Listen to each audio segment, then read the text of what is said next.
So I have removed my background, but strangely, there we go. We're all good now. Yes, we can see you now. Yep, great, thank you.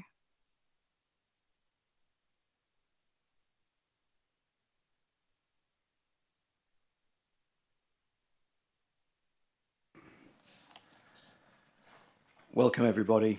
I would like to welcome everybody present and I declare this meeting open.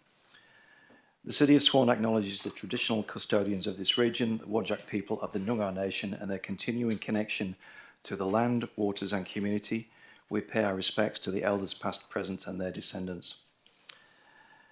Section 2, the disclaimer. The terms and conditions of entry into this meeting are posted on the door as you enter. Please ensure you have read them prior to attending this meeting and abide by them. Attendance and apologies. Mr. CEO, do we have any apologies? Thank you, Mr. Presiding Member. We do from Mayor Richardson, who's on leave. Thank you. And we have Councillor Howlett attending by electronic means. Moving on to Section 4, declarations of financial and proximity interests and interests affecting impartiality. Mr. CEO, do we have any of those? Thank you, Presiding Member. Yes, we do tonight. We have in items 14.44, the targeted undergrid power, have a declaration of financial interest from Councillors Catalano, Councillor Dawn, Councillor Howlett and Councillor Knight. I also have an impartiality interest for you in the same item. On item 16.1, we have a declaration of impartiality on the Community Citizen of the Year. We also have a declaration of impartiality on Councillor Bowman on item 15.1. And finally, I've got a late one received just then, declaration of impartiality for Councillor McCulloch on the same matter, and noting I've declared a declaration of impartiality on item 14.3.1. And there's an indication from Councillor Catalano. Yes, thank you. Last week I put it on my slip, my notice, that I had an impartiality interest in 14.3.4 and 14.3.5 because I'm a member of the catchment group, Blackadder Catchment Group, who I think made a deputation on it.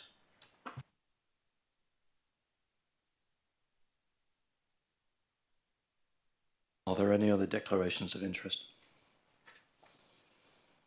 No, in which case I'll move on.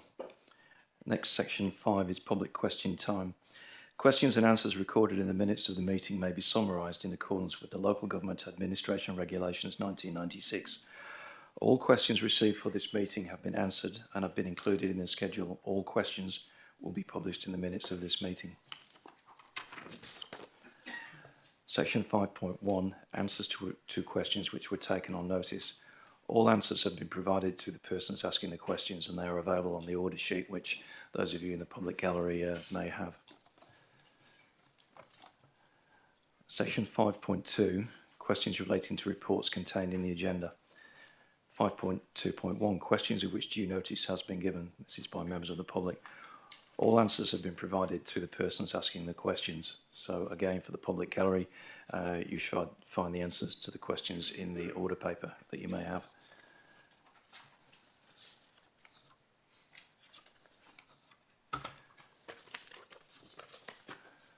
Moving on to section 5.2.2, questions without due notice. I have one person listed to ask questions without due notice of items which are on the agenda. So that's Mr. Justin Blinman. So Mr. Blinman. Thank you. That's the question. Good evening, councillors. My name's Justin Blinman. I'm from Bullsbrook, and this proposal for the DA 9622 is going to directly affect myself, my family and my neighbours. My question to the council, are they aware of the assessment does not appear to address the 80 kilometre speed limit at Longneves Road or the lack of visibility in the location to meet the safety standards? It's a high risk accident area. We have had a few fatalities along that in the last few years. And also as a council... Mr. Blinman, may I ask, do you have a question? That was the question. Are they aware? Mr. CEO? Thank Yeah, I think that question was directed to the councillors, and I believe that it would be appropriate if you wish to answer, Mr. Chair, as the question. If not, I'd refer it to Mr. Coaten just in terms of accident history on the road. Yeah, I think that's the best way forward. I think questions are intended to go to the administration. So, Mr. Coaten, if you can answer that question. Oh, I don't have the accident history to hand. I'd have to take that on notice. Okay, so we'll have to answer that one on notice. Go ahead, Mr. Russell. Thank you, Mr. Mayor. May I refer the council to the answers to the questions of Keisha McKnight at question 2, which talks about a question as to the required sight line for an 80km/h speed limit. And the answer provided, and I'll read it, Mr. Mayor. Yes, the proposed western crossover to Neves Road achieves the 111 metre sight line distance required for a road with a sign speed of 80km/h. And the supplementary question, which related to traffic data, is contained in answer 3 to the third question of Ms McKnight. Thank you. Do you have any more questions, Mr. Blinman? Yes, I do. Yeah. Go ahead. And is the council aware that the proposal is in a high-risk bushfire area, and given the Department of Fire Emergency Services do not support the proposal in incidental structures located out the BAL 40 and the BLL FZ areas, are not going to stop a bushfire from exploding fuel tanks? So, Mr. CEO, that's a question for Mr. Russell, I think. Through you, Mr. Mayor, what the gentleman says may well be correct, but that's a matter with all fuel stations in areas that might be subject to a bushfire risk. Okay, thank you. Mr. Blinman, any more questions? Yeah, I've got one more. Thank you. How can the community and the locals get a hold of the acoustic report from George Acoustics, and also the transport impact prepared by Santec relating to the matter, and have they been peer reviewed? And also, are they the usual consultants that the applicant's lobbyists go to sort of get favourable answers on these questions? Mr. Russell. Thank you, Mr. Presiding Member. All applicants' documentation, in terms of technical documentations, be it noise, be it traffic, be it environmental, are often peer reviewed through the process, both internally, referrals to staff, and also referral to the relevant government agencies. Matters such as the environment, for example, are referred to the Department of Biodiversity, Conservation and Attractions, the Department of Water and Environment Regulation. Matters of bushfire, such as bushfire management plans, go to DFES. That is the appropriate technical peer review from the lead agencies charged in this state with those responsibilities. Thank you. Any more questions? No, that's all. Okay, thank you. Thank you. Thanks for listening. Does anybody else in the public gallery have a question about an item that is on the agenda? Go ahead. Yes, I do. And can you begin with your name? Yes, my name is Catherine Goh. I am also a resident of Bullsbrook, and I'm also someone who will be impacted by the proposed roadhouse. Okay, so if you could ask your questions. Excellent, thank you. My first question is the council aware that this is not a usual roadhouse circumstance in circumstance of the fire safety? This is actually a small lot. It is mainly cleared. The applicant hasn't sought for further clearing licences, and the surrounding bushland is actually very, very close, which is why DFES is actually against this application. So it sounds like the question is, are we aware it's a small lot? Mr. Russell. Thank you, Mr. Presiding Member. Again, these questions were answered in the file here. The question as to whether or not a clearing permit is required, the advice from the Department of Water and Environment Regulation to us on this application didn't indicate that they would expect to receive a requirement for a clearing permit, and it's a matter of fact that where you clear for bushfire mitigation is one of the exemptions under the clearing regulations. Thank you. Any more questions? Yes, I do. Is the council aware that there was a report prepared by GHD prior to the placement of the Tonkin Highway, where they actually studied the threatened ecological community, which is the organic mound springs of the Swan Coastal Plains, which was recommended. They recommended the placement of the Tonkin Highway be outside the 2 kilometre buffer zone, yet we are looking at allowing a roadhouse to go well within that 2 kilometre buffer zone for a threatened, critically endangered area. Mr. Russell. Can't speak to that one, Mr. Mayor, I'm afraid. Okay, we'll have to take that one on notice. Any more questions? Last one. Okay, thank you.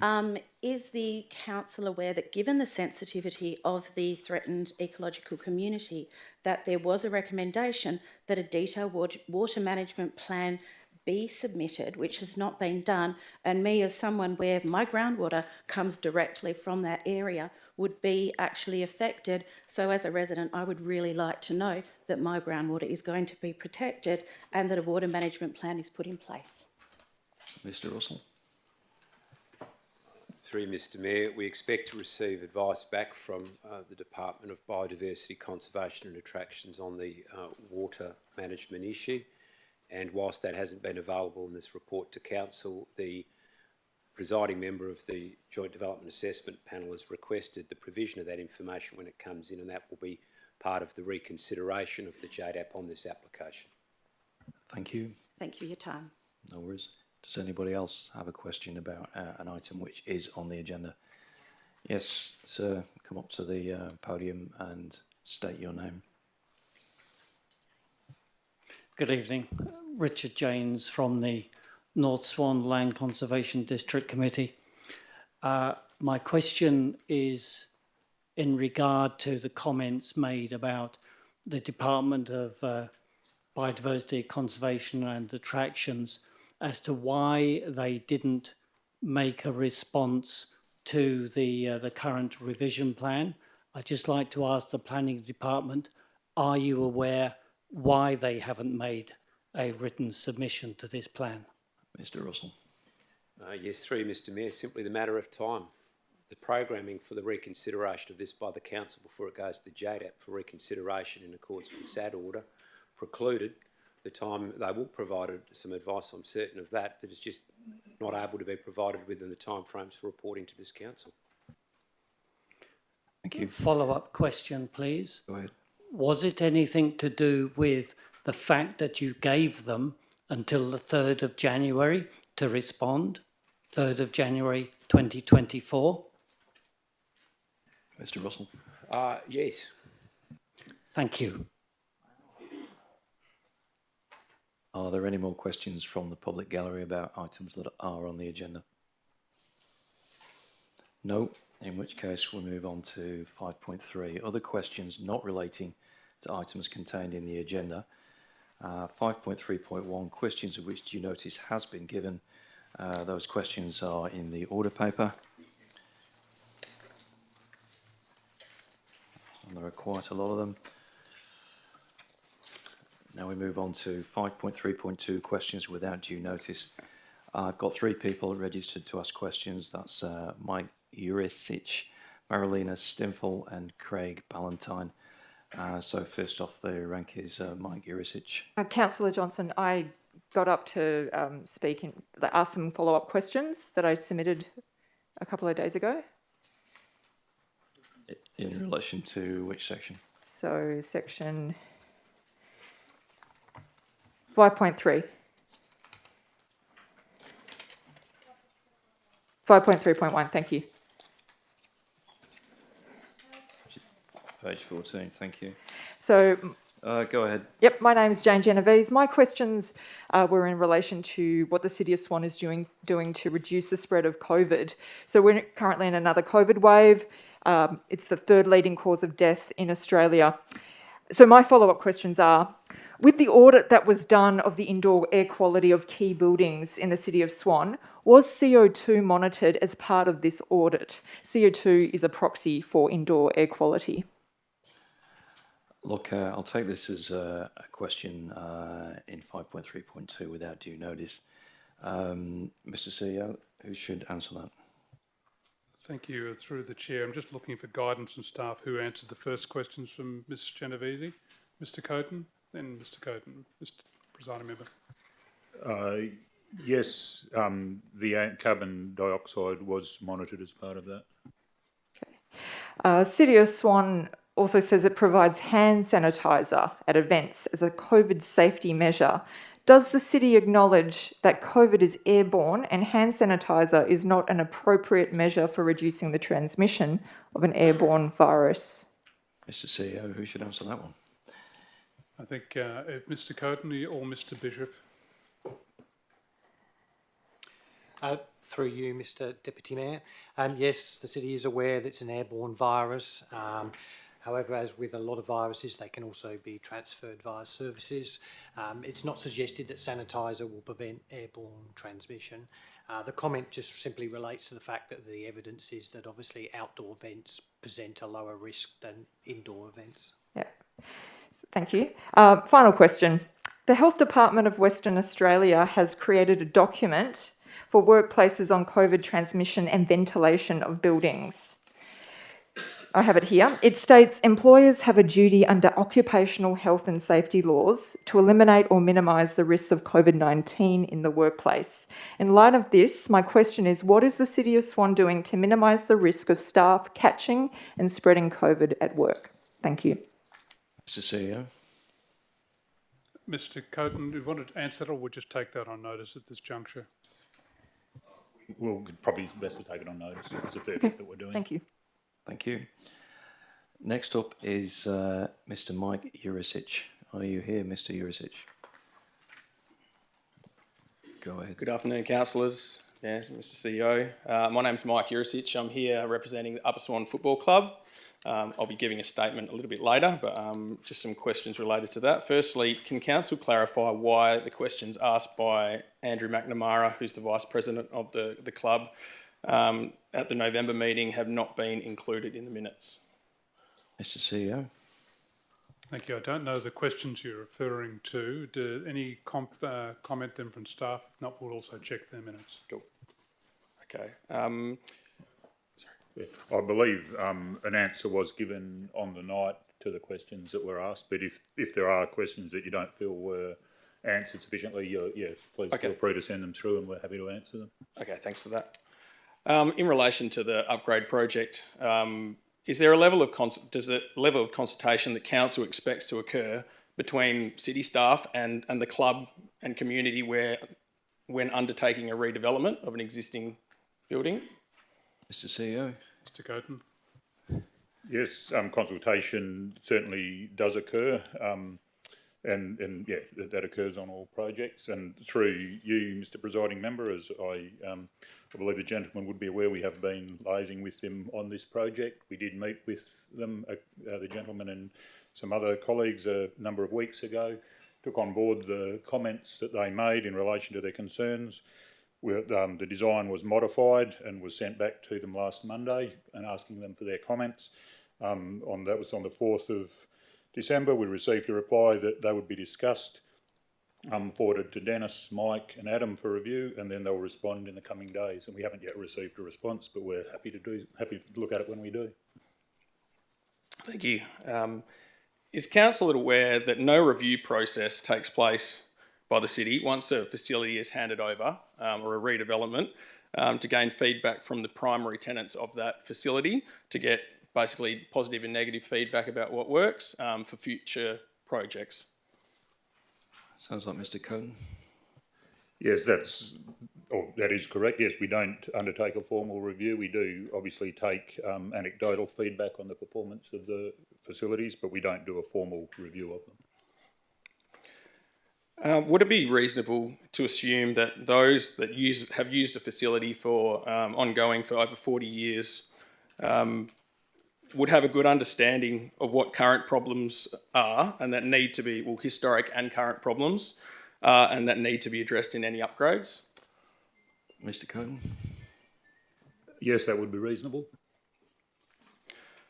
And just one final one. So not to waste ratepayers' money, will council request an immediate halt to the Baskerville Pavilion upgrade project until plans developed by the club with a design professional are fully explored and considered?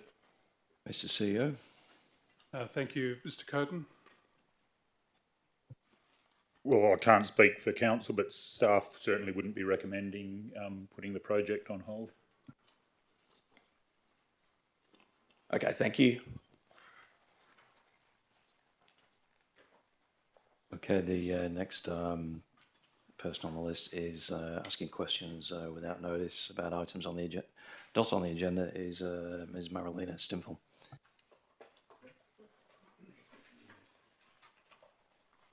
Good evening. Ms. Stimfel, before we begin, I need to get council to extend the question time by 10 minutes. So I've got a mover. Okay, didn't realise that. Okay, we're going to extend by 10 minutes, councillors. Go ahead, Ms. Stimfel. Yeah, thank you. My questions are a follow-up to the questions that are listed in section 5.2 of the agenda tonight. And I would start with asking if council can explain how continuous monitoring, this is in relation to the Rosehill estate, right? How continuous monitoring at the intersection of the Great Eastern Highway with Queen's Road, which has been ongoing for 7 years, will improve the traffic condition at that area. The only improvement that we have seen as a community are 2 lines painted on the road, which have made the traffic situation way worse, and a proposal to turn 270 degrees to the left, 90 degrees to the right, and 90 degrees to the right to go to the Kalamanda intersection that has a traffic light.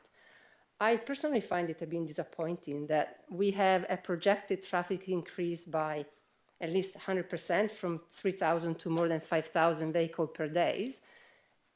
$170,000 given to this council to fix the intersection, and we get continuously more development in that area, more traffic, more issues, more jam at the intersection, and a traffic report that has been disputed by Main Roads on many, many accounts, and nothing gets done. So my question is, how can monitoring, continuous monitoring, improve the traffic condition at that intersection? That's a question, I think, for Mr. Coden. Can you answer that one, Mr. Coden? Yes, thank you. Through you, presiding member. So without going all into the background, but there have been numerous reports to council on that matter, and a range of options have been considered. A lot of public consultation has been undertaken, but the resolution of council at the end of the day was to monitor that intersection, not undertake major upgrade work at the moment, and wait until Main Roads do some upgrading work on the bridge. I would perhaps dispute the comment that was only 2 lines marked that haven't made any difference. There was a painted median refuge provided, which provides refuge for right-turning vehicles both into and out of Queen's Road.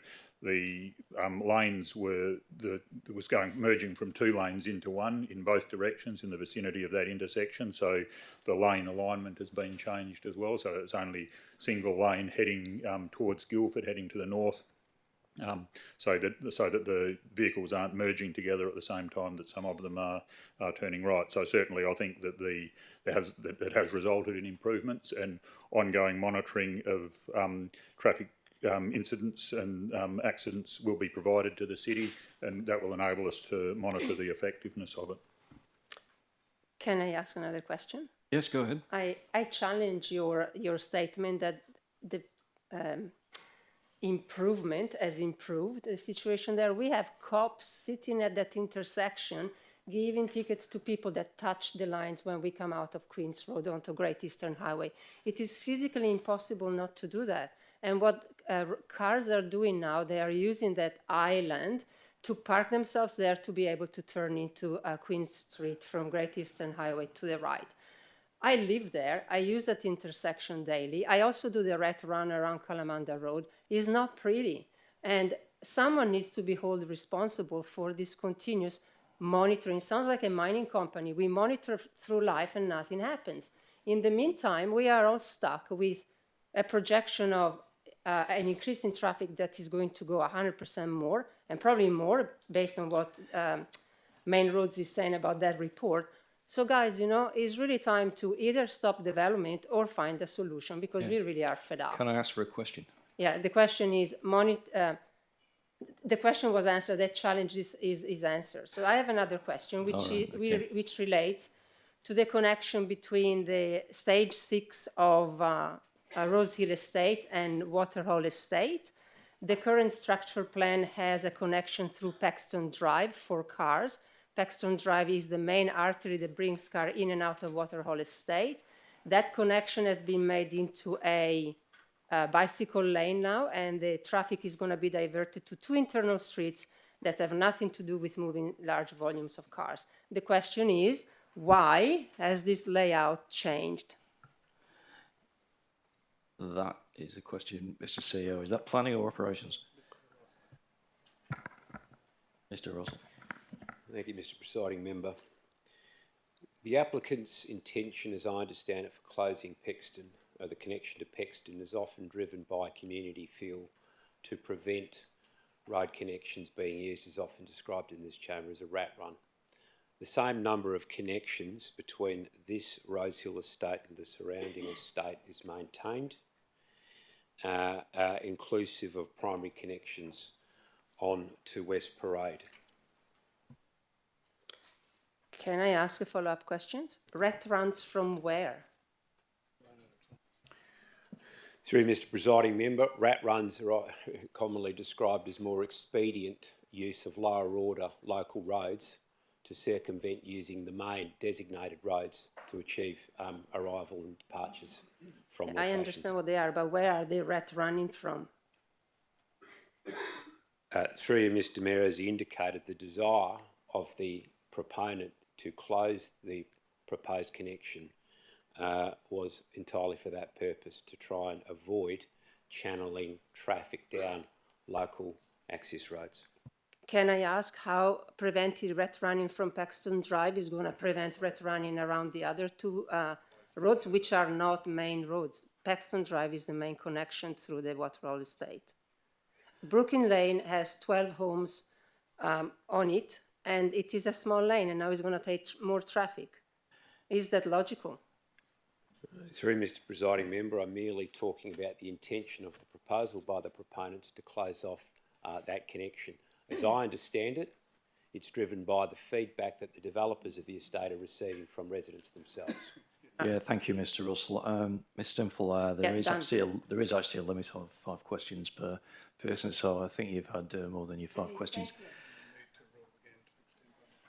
Okay, and I'm going to extend by another 10 minutes. So next person on the list is Mr. Craig Ballantyne, and you have a maximum of 5 questions. And if you could keep them brief and to the point, that would be great. Thank you. The City of Swan have recently implemented a $35 fully budgeted fee and imposed it on ratepayers who require help to pay their rates by way of a hardship payment plan. There's no justification for this rote-like behaviour being imposed on people who are already doing it tough financially. My question is, will this fee be removed, and if so, when? Mr. CEO. Thank you. I'll pass it on to Mr. Vasquez in a minute, but just note the fee does not apply to those in hardship. It is a fee that applies on those who enter into a payment structure where there is an additional cost to the staff for administering the payment structure. But Mr. Vasquez, would you like to comment further? Yes, through the chair. So the fee is approved annually as part of the fees and charges and in the annual budget. So it'll be up again at next year's annual budget for council's consideration. It is charged only on self-managed payment plans. So these are payment plans where ratepayers determine a payment arrangement, and that's agreed to with the staff as opposed to a direct debit or via instalments. And the reason for the charge is there are administrative time to manage those payments as opposed to a direct debit or instalment. Those payments need to be monitored regularly by staff to ensure that they're complying with the payment arrangement. So, Mr. Ballantyne, in addition, it is open to council next time it approves a budget to not include that fee, but that is a future decision of council. Next question. Sorry, I would just like to add to that it's funny how I've been trying to get an answer for this for months now, and today about 4 o'clock I was finally given an email telling me about this situation, which in other fact, when you set up your own payment plan, it doesn't take the council any time at all to set that up. It's me that does that, but I get charged $35 to do it. Anyway, here's my second question. It is my understanding that a motion has been put before council whereby payment of this $35 fee may be waived in certain circumstances at the discretion of the CEO, Stephen Kane. This kind of smokescreen solution is extremely easy to see through, and it won't help the little lady who is too afraid to challenge Mr. Kane on the issue. She will just ultimately end up paying the fee anyway into his ever-increasing salary. My question is, will this fee be removed completely and not left to the discretion of a CEO whose ratepayers can never contact him except via customer service staff who will be instructed to charge the fee anyway? That is my question. What exactly was the question again? The question was, will the fee be removed completely and not left to the discretion of a CEO who ratepayers can never contact? All we need. Will the fee be removed completely? Look, that's a decision for a future council decision, which will be sometime in May next year. All right. Question number 3. Mr. CEO. Thank you. I just note there is no motion that you referred to, Mr. Ballantyne. I was told that by Mr. Well, there's no motion that I'm aware of today that it was in play. Okay. All right. Motions would have to be lodged to the CEO, so there is no motion. Okay. Can I just ask the personal remarks about any individual in this chamber are simply not acceptable? Understand. That's correct. Understand. Okay. In my 32 years as a Swan ratepayer, I can honestly say that I've never dealt with any other organisation ever who show such utter contempt and lack of empathy continuously towards their residents. They very rarely reply to any financial concerns on any solution. Question, Mr. Ballantyne. Is this a question? Yes, it is. I'll get to the question. It's okay. On top of this, they'll often ignore you for a few months and then underhandedly find ways to commence legal action when the ratepayer is forced to pay the legal fee on top of the other stuff. Are there any movements? The question is: are there any movements in place to implement a change of the culture at the City of Swan to a more understanding, helpful, and sympathetic nature, or is it just going to be business as usual? You'll be discarded and you'll be charged the legal fee on top. Is there any action going to be taken on the culture at the City of Swan? That's my question. Mr. CEO. Thank you, Presiding Member. Mr. Ballantyne, I would disagree with what you're asserting tonight. I note that the City works very closely with a range of ratepayers who are in difficult circumstances about individual payments, as the Director of Corporate Services referred to tonight. We do that sympathetically and we do that in cognizance of their own capabilities. There is an intent, as the Council are aware, to take a new hardship policy, and that's been workshopped now with elected members on a number of occasions, back to Council next year to be able to formalise those who are specifically needing hardship assistance. However, the fact that we have such a large number of persons who are already working individually with us on payment plans that might go weekly, monthly, fortnightly, or what suits, but we do that cognizant of their own personal circumstances, to me, is a sign that we are culturally aware of people's needs. Okay, question number 4. I have been in touch with the media to have the issue of the $35 hardship fee discussed publicly on air. Will the CEO, Mayor or Deputy Mayor be available to discuss with me the issue on a TV or radio station of my choice? I think we'll have to take that one on notice. That's my 4th question. My 5th question and last one. It is my wish to continue paying my rates as I have been for the past 2 years at $100 per week on my hardship payment, right? But I've informed the City of Swan that I will no longer pay my rates until this $35 fee is removed, okay? Will the City of Swan, as a result of my action, now undertake legal action like you have done in the past against me because I'm refused to pay this $35 to allow me to pay you a further $335 per month? Mr. Will I be given legal action against me for this? Thank you, and through the Chair, the City will manage your circumstances the same as it does with any other ratepayer in accordance with the debt management policy. Does that mean legal action will be taken on me? The City will manage your circumstances in accordance with the debt management policy. Does that mean that legal action will be taken against me, as was last time? I've just answered your question for you. Okay. No, you haven't. I just asked you, will legal action be taken against me? Mr. Ballantyne. For the $35, and you said you haven't said yes or no. I have answered your question. So case will be dealt with exactly the same as everyone else's case is dealt with.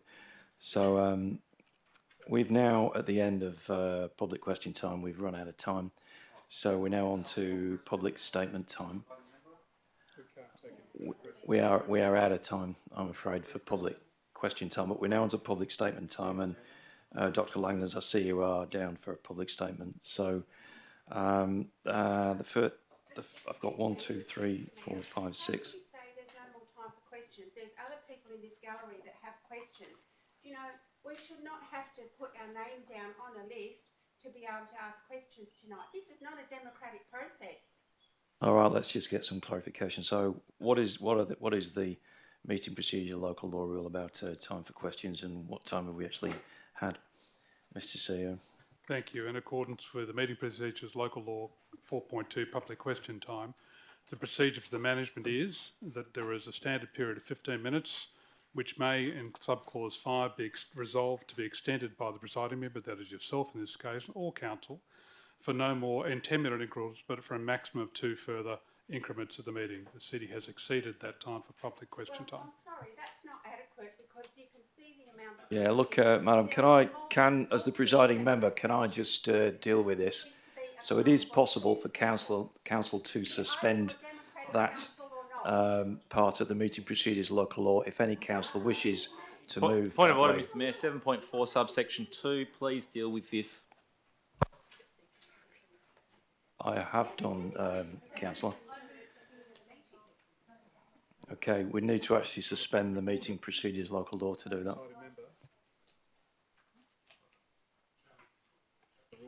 All right, look, if we've got a point of order, could you please read your point of order out? Which one exactly are you referring to? 7.4 subsection 2. 7.4 subsection 2. So what that says, public gallery, is a person attending a meeting must not create a disturbance by interrupting or interfering with the orderly conduct of the proceedings, whether by expressing approval or dissent, or by conversing, or by other means. Which is what I meant when I said to the lady in the public gallery, with all due respect, please let the presiding member and the council determine how to proceed. So if we are going to proceed and extend public question times, we need to suspend that part of the meeting local law that limits public question time. So that's 4.25. So if any councillor wishes to move that way, please go ahead. So Councillor Catalano, anybody else? Seconded by Councillor Pridovnik. Is anyone against? Go ahead. How many more people in the public gallery wish to ask the question? How many questions? Well, let's decide whether to extend it first. So is anybody against? Got one against. Okay, all those in favour? I get to debate, I believe. Okay, go ahead. Okay, Councillor Bowman. Like the opportunity for the mover and seconder. Yeah, good point. Okay, so Councillor Catalano, if you could, if you wish to move the motion. Yes, well, I'd just like to hear from anybody that's come to a meeting here tonight. I know it's not an easy thing to do, to, you know, leave the comfort of your home and come here. And obviously there's an issue that really concerns you, and I think the council would be better off to hear these views, because it helps us make better decisions. You know, that's what we're here for. I'm not here to get out of this chamber as quickly as possible. I'm here to serve the community. That's what I said I would do, and that's what I think we should all agree on tonight, and hear people out. And thank you for coming, and I hope we give you the chance. I hope the council does give you the chance to ask you questions. Yep, I agree. Councillor Pridovnik. Oh, look, I'm basically just going to repeat everything Councillor Catalano said, but I also appreciate the gentleman that came here and talked about the rates issue. We will be considering that early next year. Are you able to please just email the council your contact details, because it would be helpful to talk to people like yourself. Mr. Mayor, relevance. We're not here to converse with I'm talking about the fact that people have come here to address Mr. council. Mayor, I rule the point of order. Councillor Pridovnik, I have upheld the point of order, so Sorry. please change the subject. Did you uphold it? Yes, I did. Please, will you continue with your debate? All right, speaking more generally, I appreciate every single person that's come here today as well. And if you've got any issues that you'd like to address or council to look at, please contact your councillors because we are here to help you. Thank you. Speaker against, Councillor Bowman. Thank you, Mr Mayor. Mr Mayor, I'm not against hearing other people. That's what we're here for. But Mr Mayor, I would like to know how many more people are asking questions, how many more people wish to continue to interrupt, how many more people are going to ask 5+ questions. And I think we need to know that information first before we can actually decide.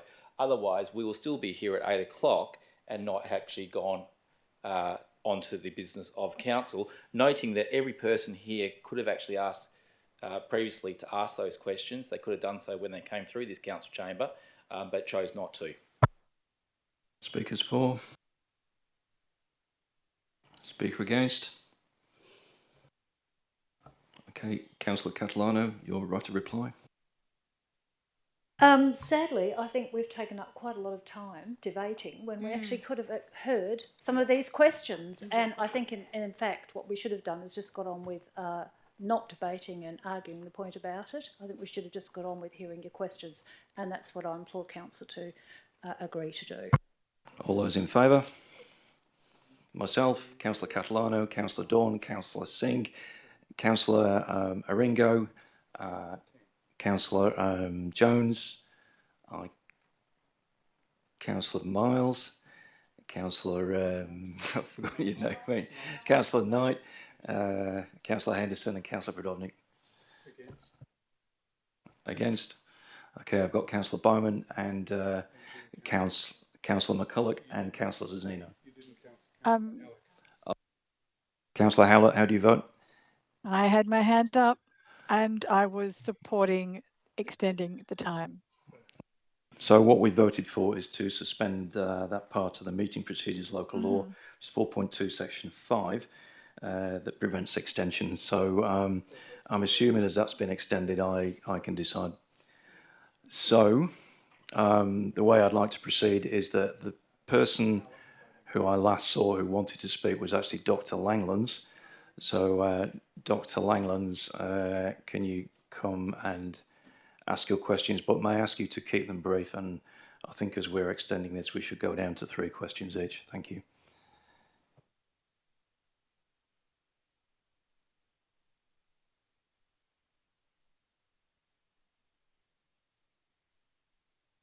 Go ahead, and if I can ask you to be brief.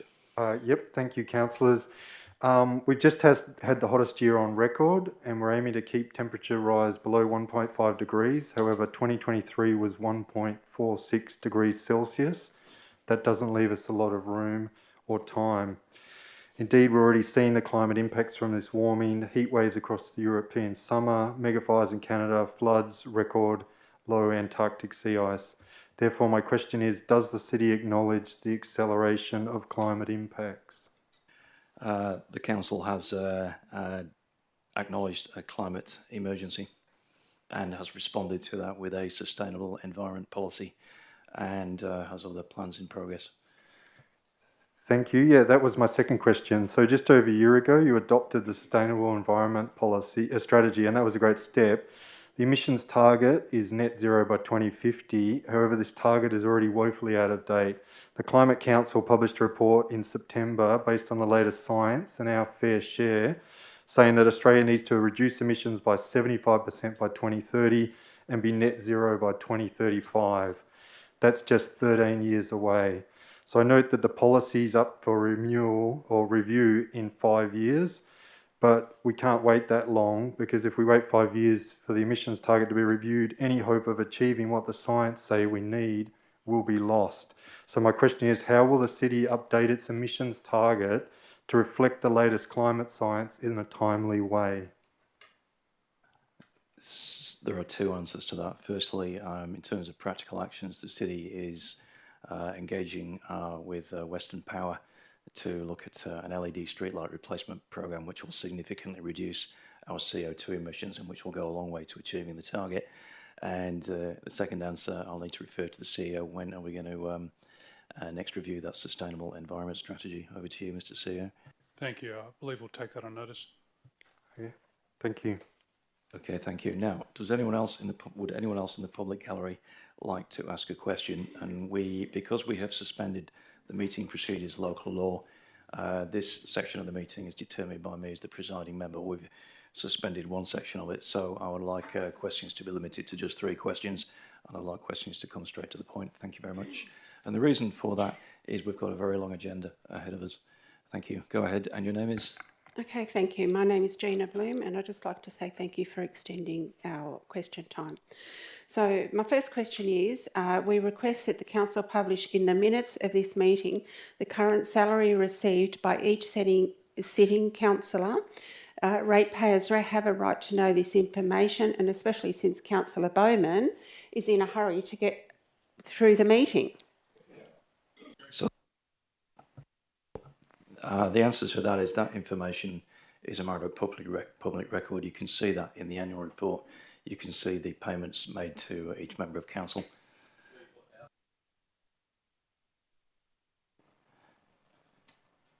Go ahead.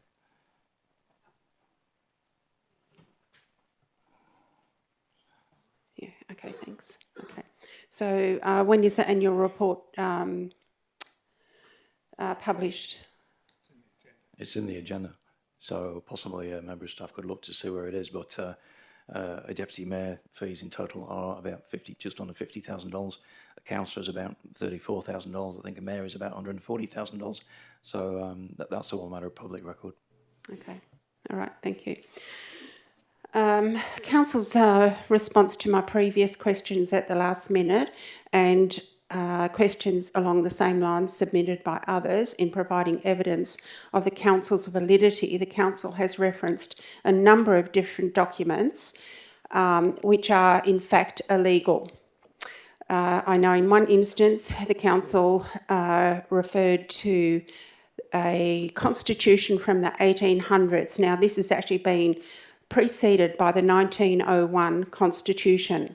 So we ask again that the council provide evidence that they are a legitimate entity under the 1901 Constitution. And if you cannot provide this evidence, then council must step down immediately. Look, the council is established under the State Government's Local Government Act 1995. That's the source of our authority. Well, the state government does not have power over the Commonwealth Government, nor the people. In my last address to the council on this matter, the people of Australia went to referendums in both Look, I need to interrupt you at this point. I forgot. We can only deal with matters relating to local government. I've explained how we're the source of the city and the council's authority.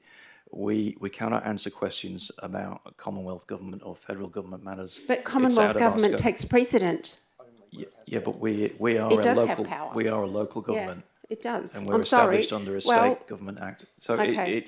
it comes under the heading of it's not something we can answer because it's not relevant to local government. So Well, can you ask your next question, please? Okay. Why is it that this council never makes a decision at any of these council meetings? Well, if you look at the minutes of the meetings, you'll see that we do make decisions. No, the people come here and want some answers on the night. Mr. Mayor, the last 3 meetings that I've been to, council has question taken virtually every Question. question on notice. You all are getting paid handsomely for being here. Why is it that you cannot provide the residents with answers? Well, Ms. Bloom, if you look in the order paper here, you'll see there are a lot of questions with answers to them. There are an extensive sections in the minutes and the agenda of questions and answers. We are answering the questions as well as we are able. Some questions require research, and that is why then they are taken on notice. Well, can I just say, the questions that are published, that are taken on notice, the responses that we get is absolutely appalling. Council staff just refer us back to another government agency. That's not good enough. That's not what we pay our rates for, and that's not what councillors and their staff are getting paid for. Well, Ms. Bloom, thank you for that.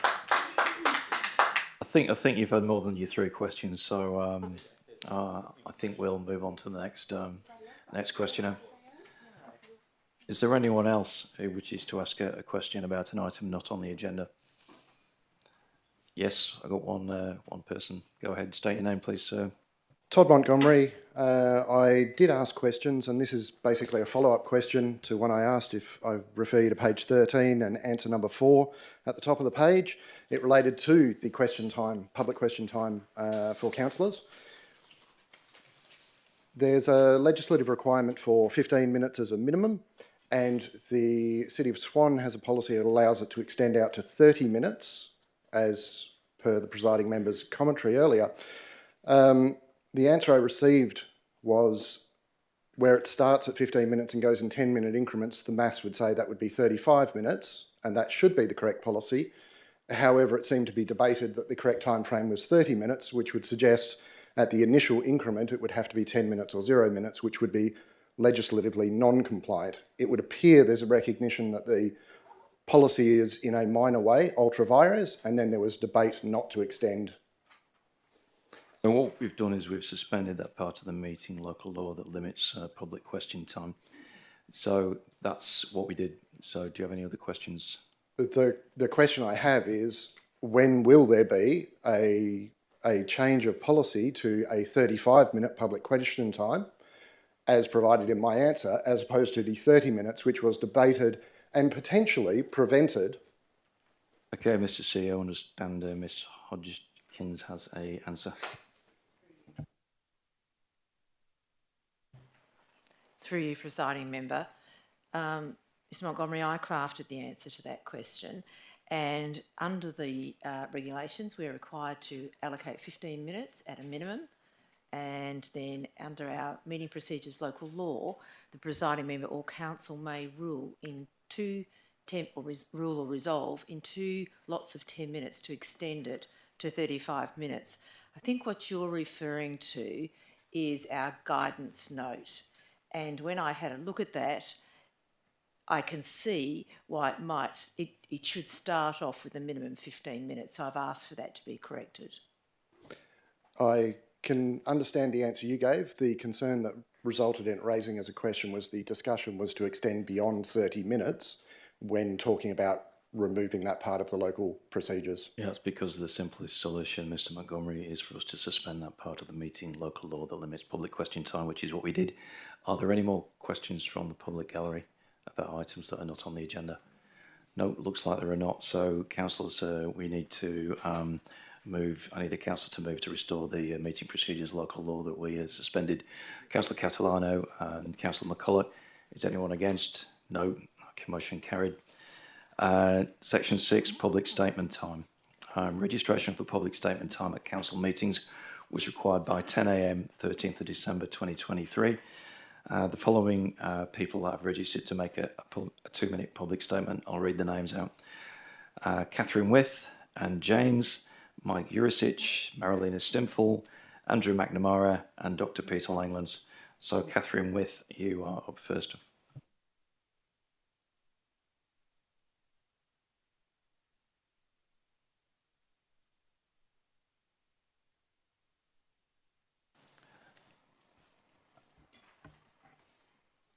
Just waiting, Ms. Wyth, we're just waiting for the timer to be activated. But I suggest, in the interest of time, you get started. Go ahead.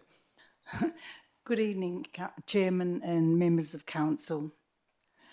I first spoke on the topic I'm going to talk about in 1918. I mean, whoops, that's a great one, isn't it? 2018.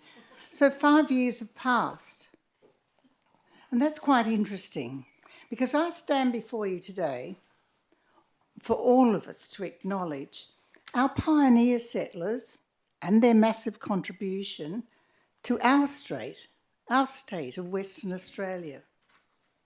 It was a little colony, and it relied on all the people contributing individually to make this place work. So my forebears, and there's quite a few of them, but then on this side was James Keckwick Hoare and his wife Emma, emigrated to Sydney in 1877. That's a long time ago. Now, there was a financial crash after the gold rushes there, and many people lost everything and their jobs, so they had to emigrate again, and they came to Western Australia. I have 3 different sets of relatives who've made this trek.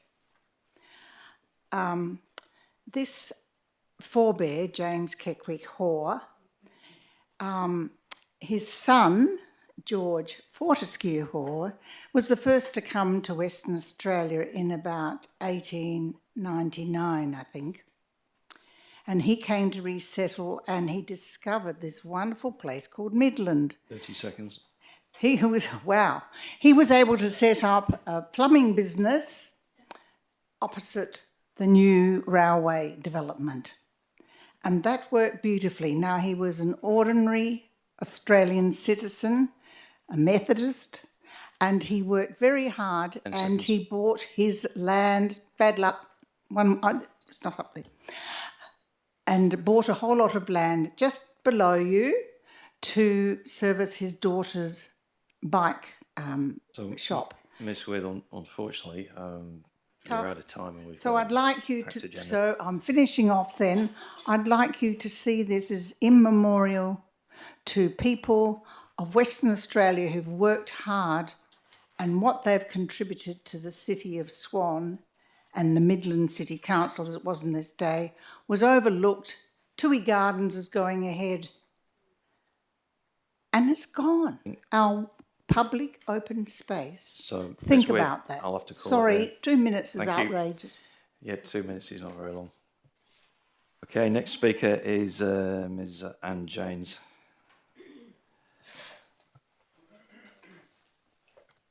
Two minutes. Thank you. Deputy Mayor, Councillors and CEO, I'm Anne James, President of the Residents and Ratepayers. Thank you. Over the years, I've spoken in support of the Bullsbrook residents and ratepayers. In these times of growth and development within our area, the planning process is the only avenue left for residents to raise their concerns regarding DAs brought to council, which often do affect people's everyday lives, including health and well-being. Statutory planning takes all emotion out of the decision-making process. The DA provides details to investigate. Do the details fit into the planning framework? However, is health and well-being of residents and ratepayers, cumulative effects on safety and amenity, and the long-term environmental aspects seriously part of the planning process? The term environmental should not only refer to natural environment, it impacts the health and well-being of all species, including humans. Each DA presented to you as councillors often has an emotional component. Residents live with the decisions made by this council. We appreciate that it is not easy to put people's concerns above the opportunity for growth and commercial opportunity. We are in constant competition. How can a balance be achieved when the current planning framework is weighted against us? Planning officers consistently state that organisations such as Residents and Ratepayers Associations and Landcare, including Land Conservation District Committees, as mere community interest groups. Where is consideration given to local knowledge, years of experience in working with the land and hydrology of an area? 10 seconds. Councillors, we look to you to be our voice. We appreciate your efforts to consider the residents and ratepayers and bring a balance to decision-making processes. This really matters. We are asking you to always consider cumulative effect on safety, amenity, environment and health and well-being for all. Thank you. Thank you very much. Next public statement is from Mike Jurisic.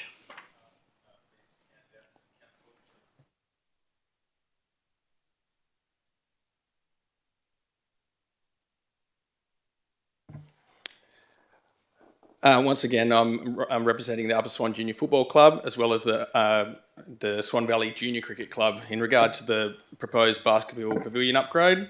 Both of the clubs feel that the current and previous design solutions presented by city staff do not suit the specific needs of either club or a junior sporting organisation in general. In addition to its primary purpose as a sporting pavilion, the city staff indicated that once upgraded, the intention is to make the facility available to community groups for hire. However, important factors such as universal accessibility, pedestrian safety and access for emergency vehicles have been completely overlooked by the city's proposal. Dissatisfied with the design options presented by city staff, the club engaged a design professional to review the city's proposal, which highlighted several fundamental design flaws and an overall lack of understanding of the needs of a junior sporting club or community building. Just some of these include reduced external covered areas, no improvement to layout or amenities of kitchen and change rooms, reduced game day equipment storage, allocation of area to unnecessary utilities, building area and ablutions capped to avoid necessary upgrades to fire protection services and ageing effluent disposal systems, bottleneck and clash points created at critical pedestrian circulation spaces. On the completion of the review, the club and design professionals collaborated to develop an alternative design solution, which we believe is far superior in addressing these issues the facility currently has, whilst better equipping it for the future. When offered the opportunity to view the club's alternatives, city staff response was that unless it involved only very minor changes to their proposal, it would be a waste of time. Due to the extent of the design flaws in the city's proposal, minor changes would not be sufficient.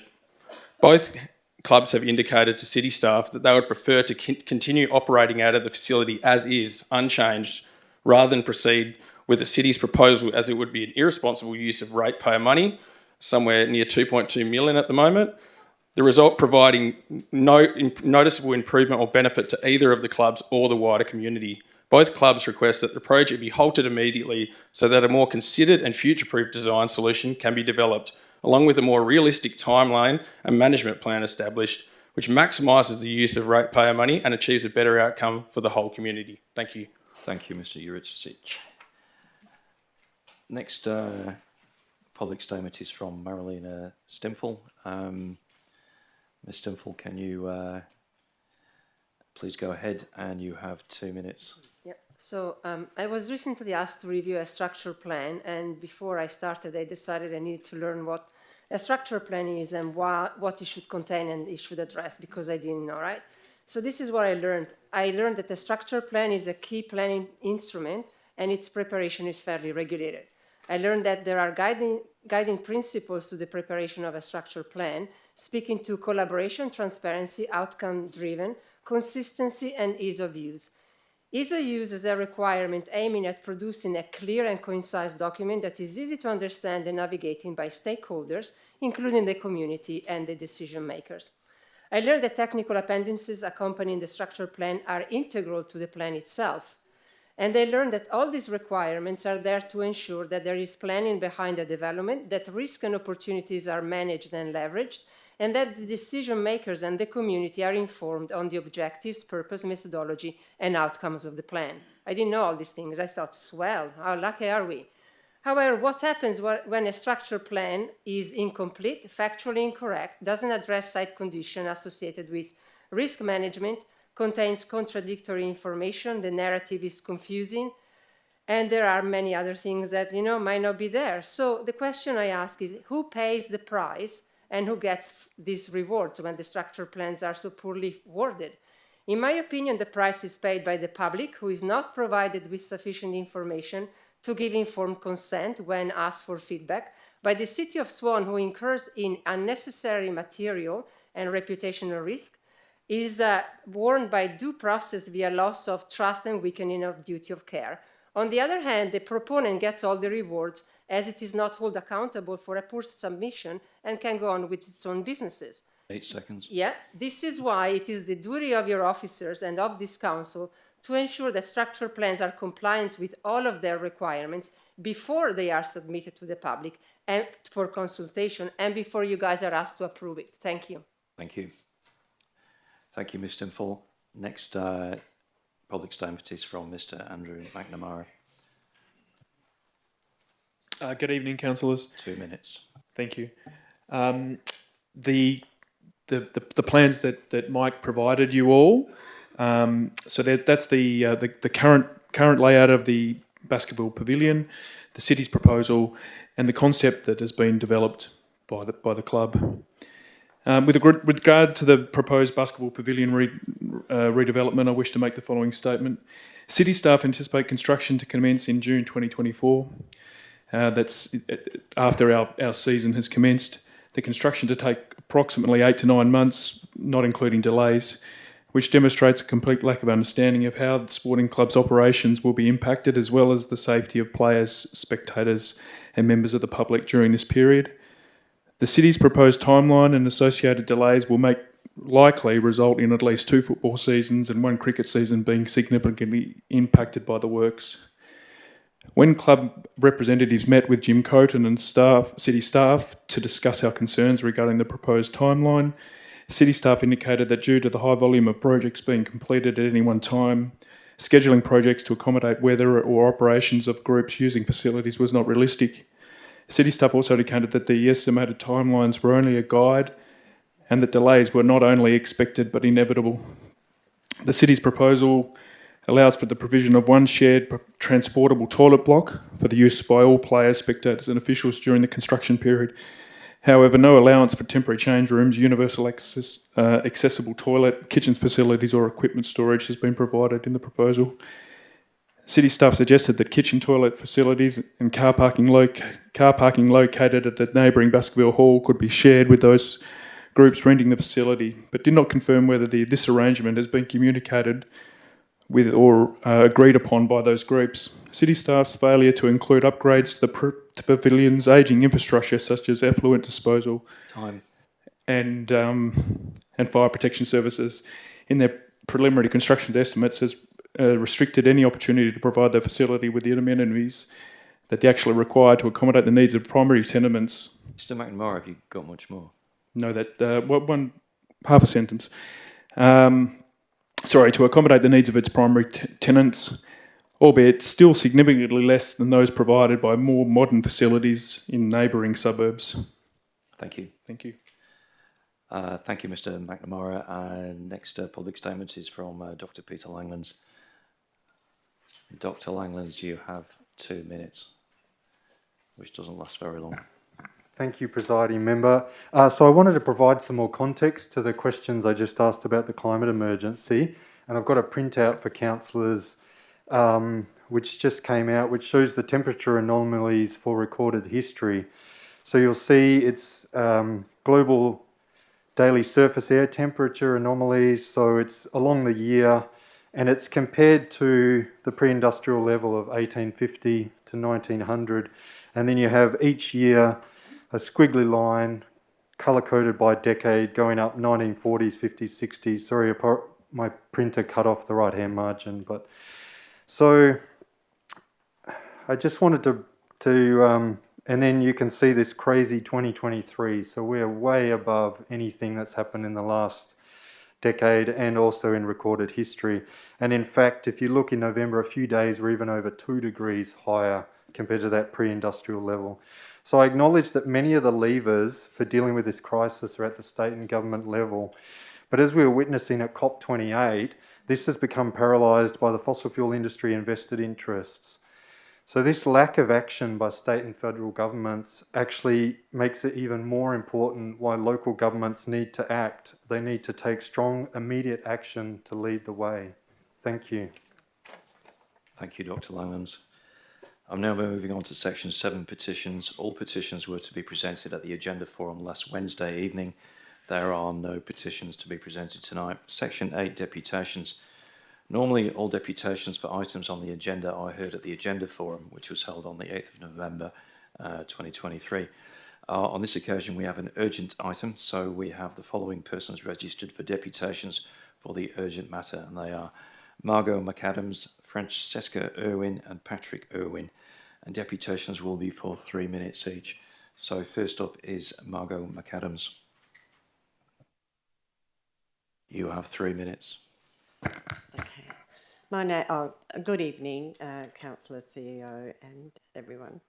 I'm speaking with reference to the planned demolition at the Citizens Centre in 21 Junction Parade. And I was only aware of this very recently. My husband and I we lived a few blocks away from the Junction Parade. How lucky are we? What a lovely precinct it is. We chose to move to Midland 5 years ago because we thought the amenities would suit us in our advancing years. However, since living here, we are increasingly concerned at the lack of local amenities and the need to use a car, and there are plenty of people like us in Midland Centre.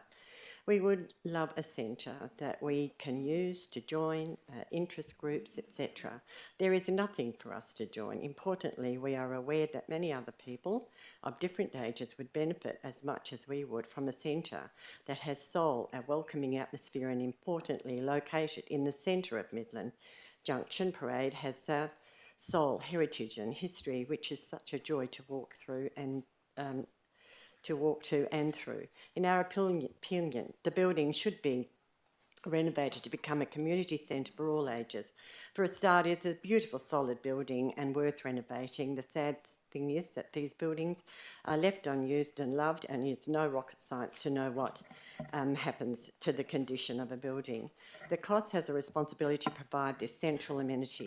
We are aware that you can resource grants for this type of renovation refurbishment. There are many community centres, Bassendean, Stirling, Bayswater, Leederville, Fremantle. This is an understanding there is an understanding for a hub in Ellenbrook. We do not understand why the council has missed Midland out, and why now they seek to demolish a building that is of historical value and significance of the 1970s designed buildings, and are becoming appreciated because of the forward environmental thinking and good design of its time. The building was built in 1973. Take the East Perth Station, for example. It is now a treasured icon. What is wrong with our council continuing to destroy the soul and heart of the Midland Centre? Where will we live to regret these actions? I do understand that you have future plans for a centre, but where will it be and where will it be located? And why go elsewhere when we and start afresh of a new construction? The building was built for community activities, needing 30 seconds. And it's a waste of resources, and it should be sustainably, decision making. We love to enjoy the Midland Oval that is connected to that area as well, and that would be for the wealth and for the well-being and good mental health of our local community. Thank you, Ms McAdams. May I ask, does anybody have any questions? Councillor Bowman. Thank you. Ms McAdams, could you come back to the lectern, please? We've got questions for you. So Councillor Bowman's got a Thanks question. for your Other deputation. councillors may have questions. In your deputation, you said there's currently amenities currently lacking. What amenities are currently lacking that you're referring to? The lacking of appreciating there needs to be a soul, and just a welcoming feeling around Midland, and it really does not exist. Any old buildings, that lovely precinct up around in the Junction Parade, and just all in that little area there, it is really quite beautiful to drive or walk through. And if anyone does come to visit Midland, and they have to go through that way, and also even just including the green spaces that we actually have. We have good buildings here, and they are left unattended, and of course they deteriorate. So let's just push them over. I think we need to appreciate Midland. It is the junction, it is historical, and you can shoot a cannon down this jolly streets on the weekends because of the lack of soul in the centre of Midland. Okay, thank you for that. So it wasn't actually any amenities, it was just lacking the soul and feeling. Are you aware in the report the other facilities that are available in the Midland and surrounding areas? This building was built by public funds. Sorry, my question was, are you aware of Oh yeah, yes, there is. Yep. Yes, there is. But what So you're my aware of them? concern is that we are still getting rid of a public funded building You've answered my that question. has got lived experience in it. And I think it'd increase people coming and joining as a community for their health and well-being. Any more questions, councillors? No, in which case, thank you, Ms McAdams. Thank you. Next up is Ms Francesca Irwin. You have 3 minutes, as I'm sure you know. Hello. By the way, and before I start, as of this afternoon, the demolition contractors have done a fair bit of stripping of the community senior citizens building, but that only which would be needed for a restoration as well. Anecdotally, the demolition staff say council staff come down each morning to urge them to finish before Christmas. The asbestos has been found not to be a critical issue, and I will be asking you to stop demolition works by council motion tonight.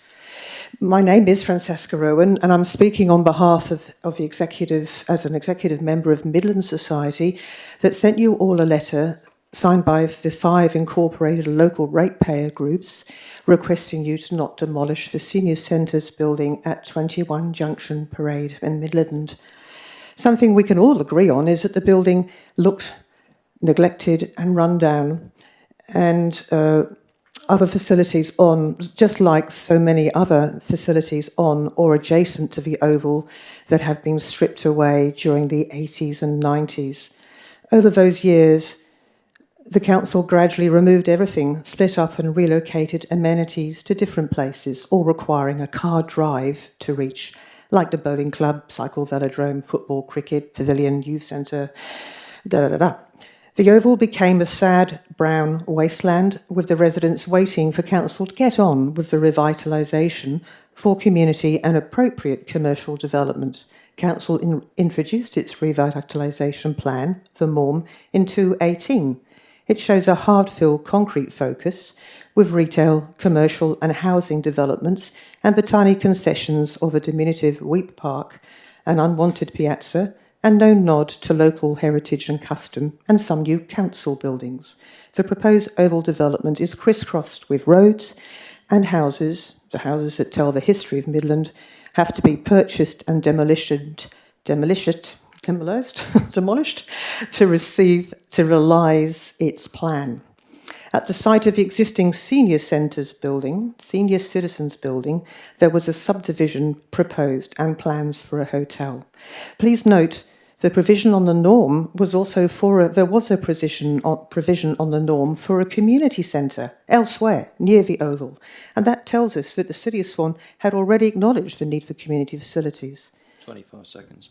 Midland Society knows councillors we know you want to do more than lip service, and we know you want to do more about using assets rather than knocking them down, especially when they're good buildings.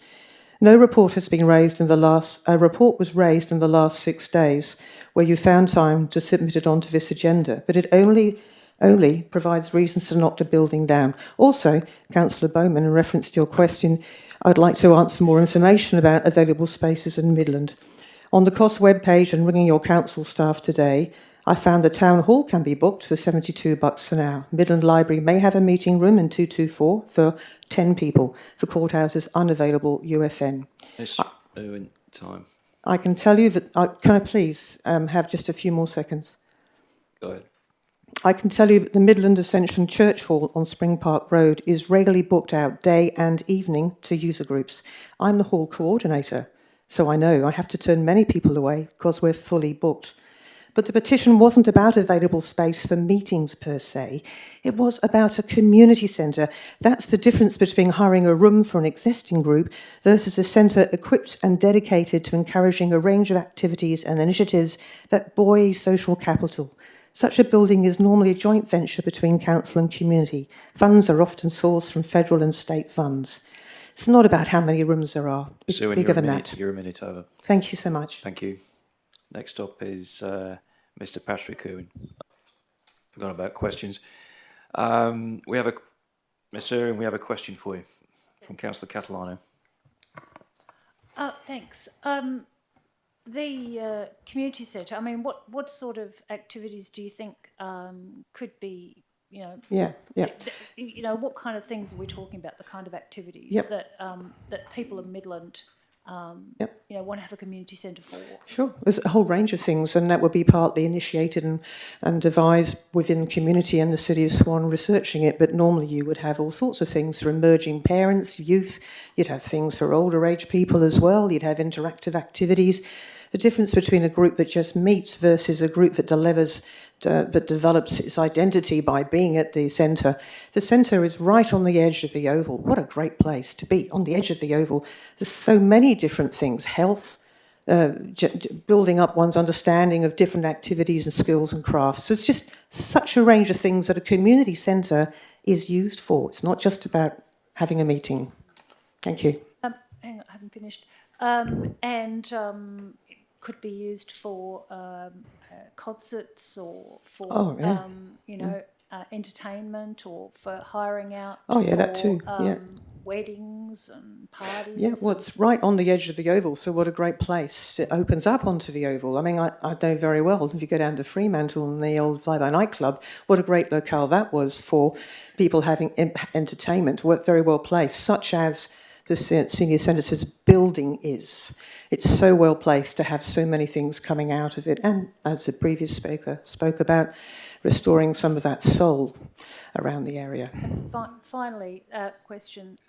So you think that retaining the senior citizens would actually activate the precinct in the way that the council would like it to be activated? Yeah, sure would. Wheat Park has not been activated for the community, absolutely. But a community centre is exactly what it says, something which pulls people, different types of groups of people, where they can use a location to build together with their interest, and they meet and congregate, and other people are there, and you find that you bop into this person and that young mum and that Bub's group and whatever, and that yoga class and that guitar session and that poetry night, and all those things are going on in the heart of your town. Hey mates, nothing goes on in the heart of Midland. Just a mess at the moment, and Wheat Park does not satisfy the needs of this community. Thank you. Next question from Councillor Howlett. Thank you, Francesca. Do you live in Midland? Yeah, I live around the corner. Yeah, a couple of blocks away. How long have you lived in Midland? 25, 27 years, something like that. Okay, and in those 25 to 27 years, have you seen an increase or an enhancement in the community amenities and offerings to the residents of Midland, or have you seen a decrease? Well, that's what I meant by the stripping. When we first came here, there was footy on the Oval. We went to some great concerts on the Oval. There was action on the Oval. It felt part, and that's partly why we came. Well, it was a good spot. Went and saw a great concert there. But then 80s and 90s, really the 90s since we've been here, it's just all been stripped away. There's nothing there, as you know. Now you're trying to put everything back on there, but all you're putting on is a Wheat Park, which nobody wants to be on really, and the rest of it is development. But look, no, there's nothing that we have seen to excite us since we moved here, but we hang on because we have faith that you'll get it right. Any more questions, Councillor Howlett? No, thank you. Okay, Councillor Ringo next. Thank you, Jen. I only just have two questions. You mentioned that a few amenities were taken away from the area. Yeah. Apart from the Oval, what else was taken? Oh, sorry. The lawn bowls, the sporting football facilities, tennis, the velodrome, it's an historic velodrome, the cycle velodrome, the amenity for activities to happen, so that where people congregate. The building which was knocked down was a youth club that was on the Oval, and it was also used by other people, parties and things like that, actually on the Oval too. So lots of things you'd expect to be on an Oval, and I hope the council's going to get that right. It's all going to come back. We've been waiting since 80s, 90s when it's all stripped away. We're hoping for it all to come back. Thank you. Actually, we don't expect all the sporting facilities to come back. We expect community activity, not sporting. Sorry, Councillor, I apologise. Thank you. And my second question is about the asbestos. You did say that it wasn't that bad. How did you come to know that it wasn't that bad? Was there a contractor, report about the building that was given to you that shows that it wasn't that bad? This afternoon? You mean the building as it stands now? Yeah, I'm talking about sure. the asbestos. I mean, you'd have to take... I'm talking anecdotally about discussing the site this afternoon with 4 contractors who had finished for the day. And anecdotally, so I'm not quoting anybody, they are they're not finished by any means. They've stripped down some work, and they said, "Oh, it's interesting. The asbestos is not as bad as we thought it was going to be. There's none in the back building." And I said, "What do you think of the building?" "Oh, it's a fine building, yeah." Are we at a state where it could be rebuilt? "Oh, yeah, yeah." So you haven't flattened it enough yet, City of Swan people, to prevent it from being refurbished, and it's fit for purpose. It was built with these halls, with a kitchen. It was built ready to be used by community for just what we're talking about. We're just ready to do it. And we really hope that you will consider this motion and take the opportunity just to stop right now and finish that feasibility plan off properly and make a really good two-sided weighing up of the issues, not just about why not to have it, but also why to have it. Thank you so much. Councillor Miles. Thank you for your deputation, Francesca. Thank you. I just wanted to ask a little quick question. Obviously, the Senior Citizens Centre was started up by the association. They've now moved on to another location, is what I understand. Have you, yourself and the Midland Society, contacted them to see if they're happy where they are now or why they moved on and what issues there might be with them? Thanks so much. We have not contacted them personally. They were difficult to contact all along, but it's a red herring for us because I'm not talking about a senior citizens building. We're talking about the building becoming a community centre. We know that they have a location and they're okay, but the other groups that were using that centre, which actually contacted me as a hall coordinator for the Ascension Church, they rang me and said, "Oh, we've been told we've been kicked out. We have nowhere to go. Can you book us in?" No, we couldn't actually. We didn't have the space. So I only know anecdotally of what's happening with them. They seem to be okay, but they're just one group. I know that it's a swell of people who would like... I mix on our street with people from every age, and I'm enriched and nourished by that community. I don't want to be just an old person telling you we need this. It's everybody across all ages need to come together to use a centre. Just one more question, with all respect. Have you been able to speak to the people that have raised those concerns and see if they've gone through all of the facilities in Midland and tried to book and find availabilities? Or have they at every stage been rejected from applying for a meeting room or a space to use? Well, I sort of fairly regularly research this stuff because I coordinate the hall bookings for Midland Church of Ascension Hall.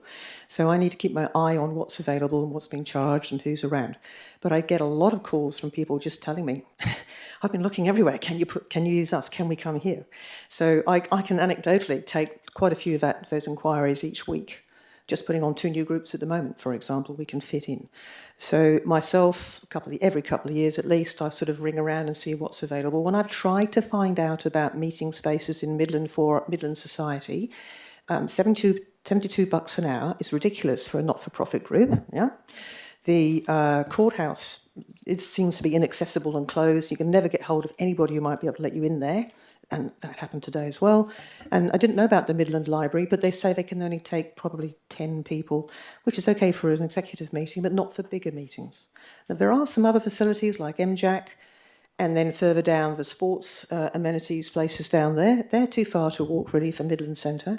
But so I can't tell you, but anyway, it's under refurbishment at the moment anyway. So I absolutely speak for knowing about what's going on in the Midland area because I'm part of a booking team that books for groups here, yeah. Are there any more questions, councillors? No, in which case, thank you, Ms Irwin. And next up is Mr Patrick Irwin. Mr Irwin, you've got 3 minutes. Thank you. Councillors, my name's Patrick Irwin.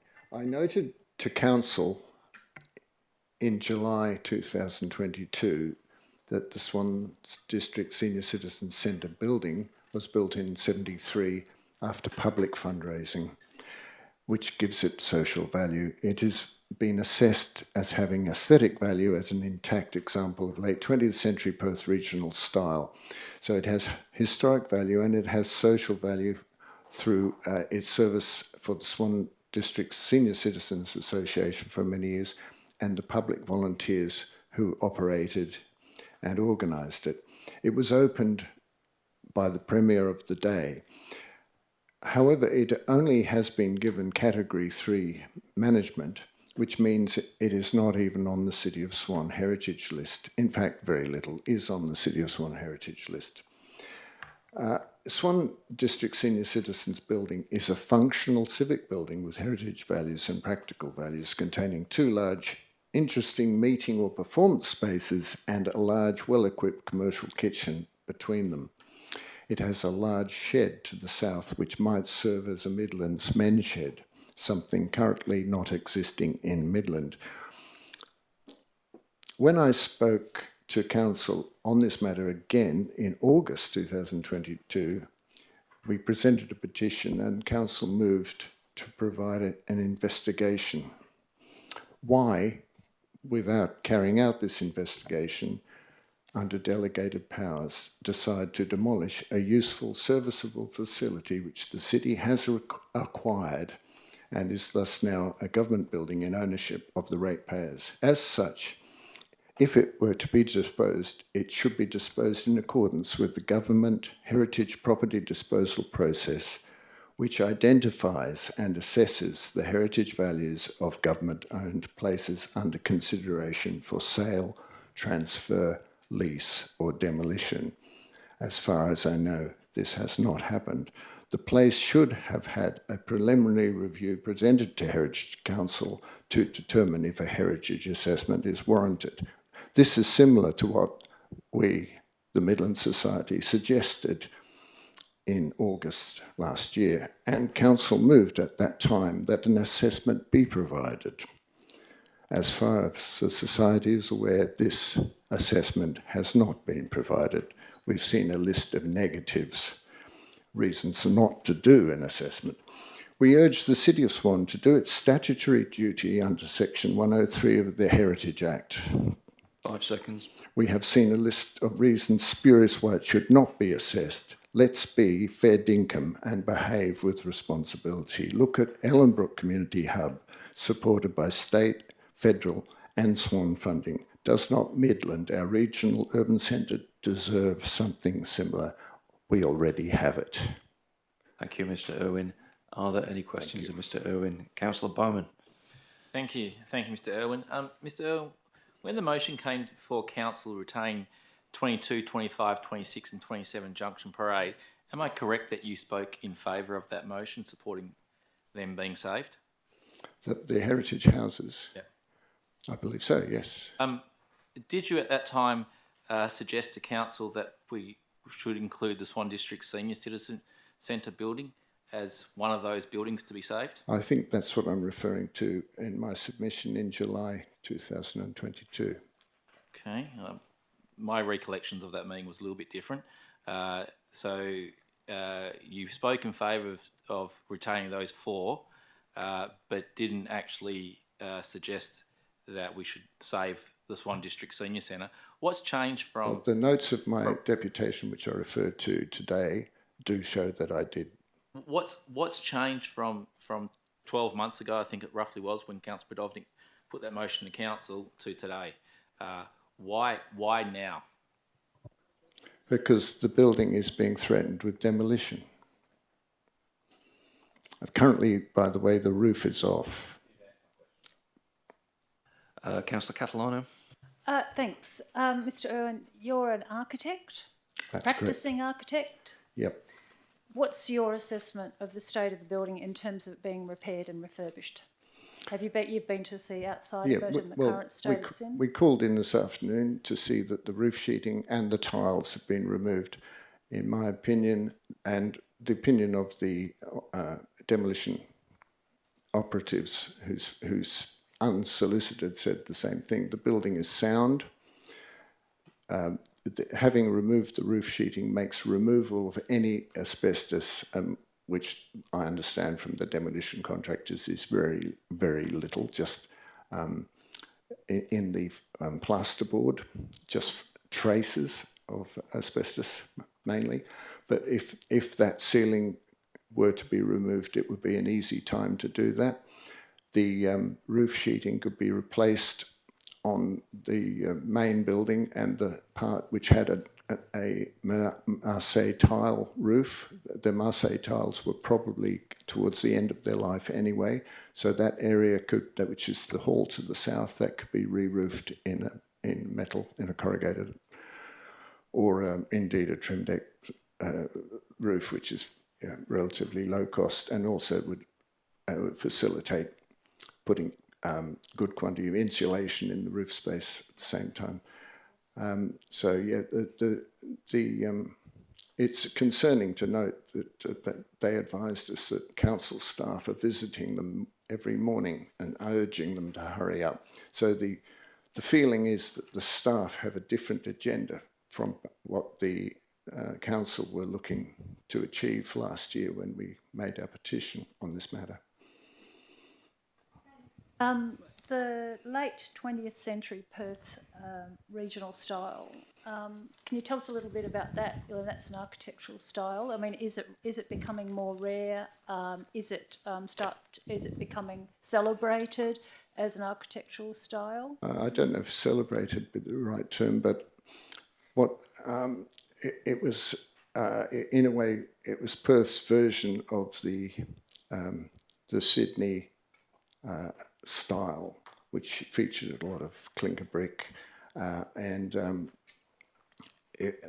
architects such as Philip Cox did the Tokal Agricultural College building in the Hunter Valley, which I visited as a student, and it was that sort of style, a lot of brick, very high roof, sweeping roofs such as you've got with skylighting and so forth. So it's some of the early Glenn Murcutt work was using that sort of stuff also in that period. And so we're talking the 70s. It was something happening in Sydney, also happened over here in Perth.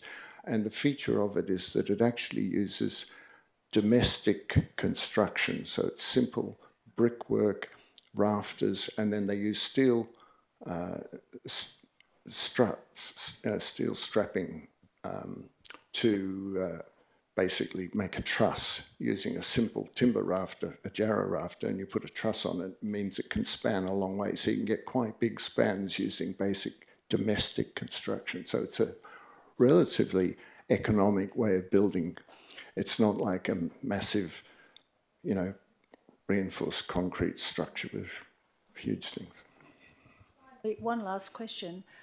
Is it more sustainable to repurpose and reuse existing buildings than to rip them down and actually rebuild? Of course it is. Yes, the building, I believe the city paid, I think something like 1.6 million for this building, which is very cheap. It's basically, it's barely even land value. I think it's very cheap. Yeah, so you've got a lot of building there. For basically, you've acquired it for a song, and yes, it's sustainable to reuse, repurpose. Long life, loose fit is a basic principle of heritage and making heritage buildings serve into the future, and rather than all the demolition and then reconstruction somewhere else, which inevitably you'll be into many. I mean, look, what's the cost for Ellenbrook Community Hub? I think, I think you're up around 10 million for that. I'm not sure, but you're talking big bucks. It's not just the money; it's the principle of the thing. A bit like what Peter Langlands was saying earlier. We've got to act responsibly, and I think one way of acting responsibly is, in my personal opinion, as a heritage architect, that you look after not just for its heritage value, but for its intrinsic value for the building Mayor, material. could I just raise a point of order really quickly? So much respect to you, obviously. We've got a big meeting. Under the meeting procedures, I think it's 1 minute response time for a question. Okay, thank you. Councillor Miles, what page is that? Page 15. Obviously want to hear from everyone, but I've got a big night. 15, which section? 4.59. My apologies, I wasn't trying to be boring.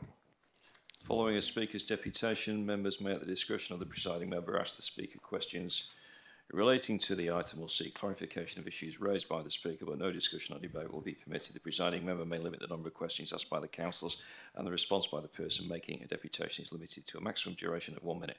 Well, thank you, Councillor Miles. I didn't know that. So, can you finish your answer, Mr. Yep, Irwin? thank you. That's it. Okay, thank you very much. Are there any more questions from councillors? Councillor Knight? Thank you, Deputy Mayor. Mr. Irwin, in your professional opinion, it's $2.5 million is the city's kind of estimate to repair this building. Do you agree with that, or do you think it could be done less, or could there any other options that could be considered? Well, I saw the report and it cited things like ramps for access under disability access. The building's on grade. There are things, claims in there and claims for square metre cost, which frankly I find rather excessive. I think it's been exaggerated to try and facilitate an argument. No, I don't think it would cost that much. But I'm not a QS and I haven't looked at the whole situation. I imagine the building itself can be fixed quite simply. Remove the asbestos, insert insulation, put the roof back on, reconnect power, reconnect water, and do some landscaping and window treatments, new carpets, clean up. Thank you, Mr. Irwin. I've got a Councillor Howlett wishes to ask a question. Go ahead, Councillor Howlett. Thank you, Mr. Irwin. I have two quick questions. One is in reference to the question that Councillor Bowman had for you. Is it possible that you did not raise the preservation of the building to a category or to protection as the other ones had, as you were in fact waiting in good faith for the report to come back to council as per the resolution of the petition that you submitted from the Midland Society in August 2022?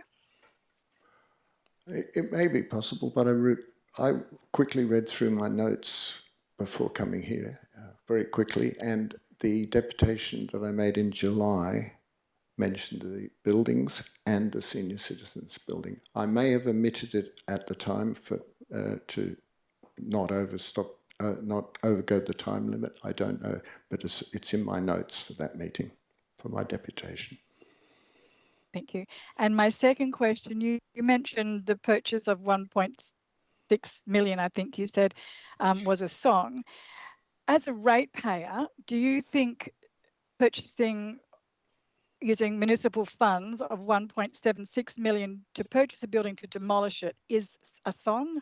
Or do you have a slightly different opinion on that side of it? I would have a different opinion on that because my view is, as I said, that the building has intrinsic value as a structure and as a heritage place. Even though it's 1973, it's still of its time and of interest. And I think it can serve the community into the future.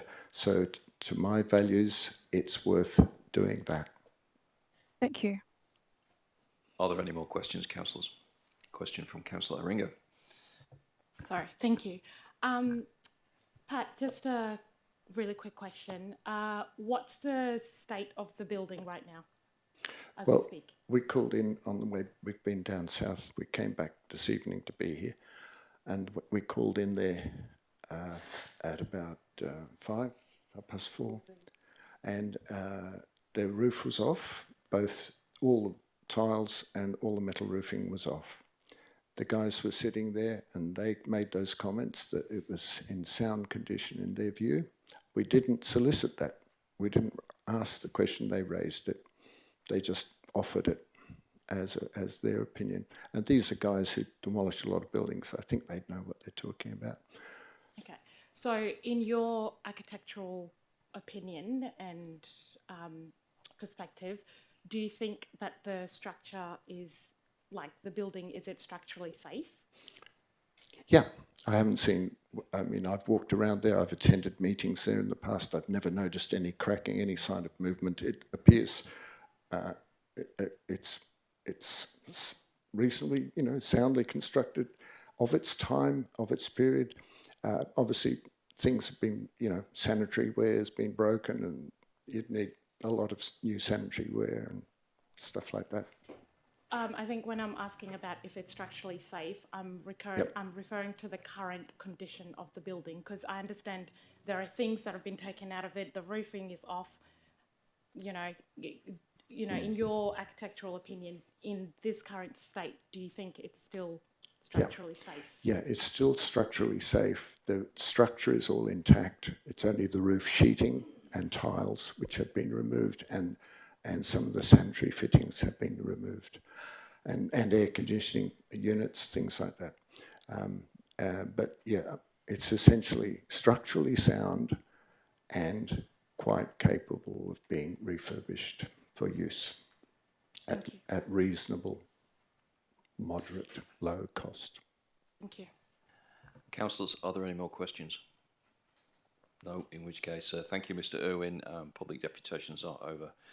I'll now move on to section 9, announcements by the presiding member, of which I've got just one for the benefit of the public gallery. The Mayor, Tony Richardson, is on holiday, and in the absence of the Mayor, as the Deputy Mayor, I am the presiding member. I'll now move on to section 10, leave of absence. Are there any councillors requiring a leave of absence? You've got one from Councillor Bowman with you. Okay. I've got one from Councillor Bowman from the 14th of December to the 22nd of December, inclusive. Anybody else? Okay, in which case I need a mover. Councillor Henderson, seconder Councillor Miles. Anyone against? Motion carried. Go ahead, question. Mr. Mayor, just want to make sure, because I know you raised it last time, the seating of the Deputy Mayor when they're acting, is that correct now? Yes. Okay, and also, can I suggest we appoint a Deputy President, a presiding member for the meeting, in case you want to enter debate, and although you may not have any intention, this is a fairly standard process. We've done it before. With that said, Mr. Deputy Mayor, I'd like to move that Councillor McCulloch is appointed Deputy Presiding Member for this meeting. And my reason is based on your logic of when you addressed the Council why you should be Deputy Mayor and that you came second in the mayoral election. Well, Councillor McCulloch came third in the election, and with the changes to the legislation, if, for example, anything was happened to both you and Mayor Richardson, then Councillor McCulloch would become Mayor, and such makes logical sense. So I'd like to move that. Thank you. Okay, do I have a seconder? Okay, Councillor Henderson. Is anyone against? Councillor Castellano is against. So, is this something we debate, or do we just move to a vote? Debate. Okay, Councillor Bowman, off you go. Okay, Councillor Henderson. There's really nothing to debate. I think we're fairly clear. Councillor Catalano. I guess the only comment I'd like to make is that we've got an urgent item about the senior citizens coming up, and for the demolition to cease. And I'm concerned that Councillor McCulloch, being quite a strong supporter of the Mormon, would actually somehow, I don't know, that might be some conflict. Point of order, Mr. Mayor. Reflection. I suggest Councillor Catalano withdraws that comment. Well. Yeah, I'm going to rule, but would you mind just drawing my attention to that section of the meeting procedures, local law, Council?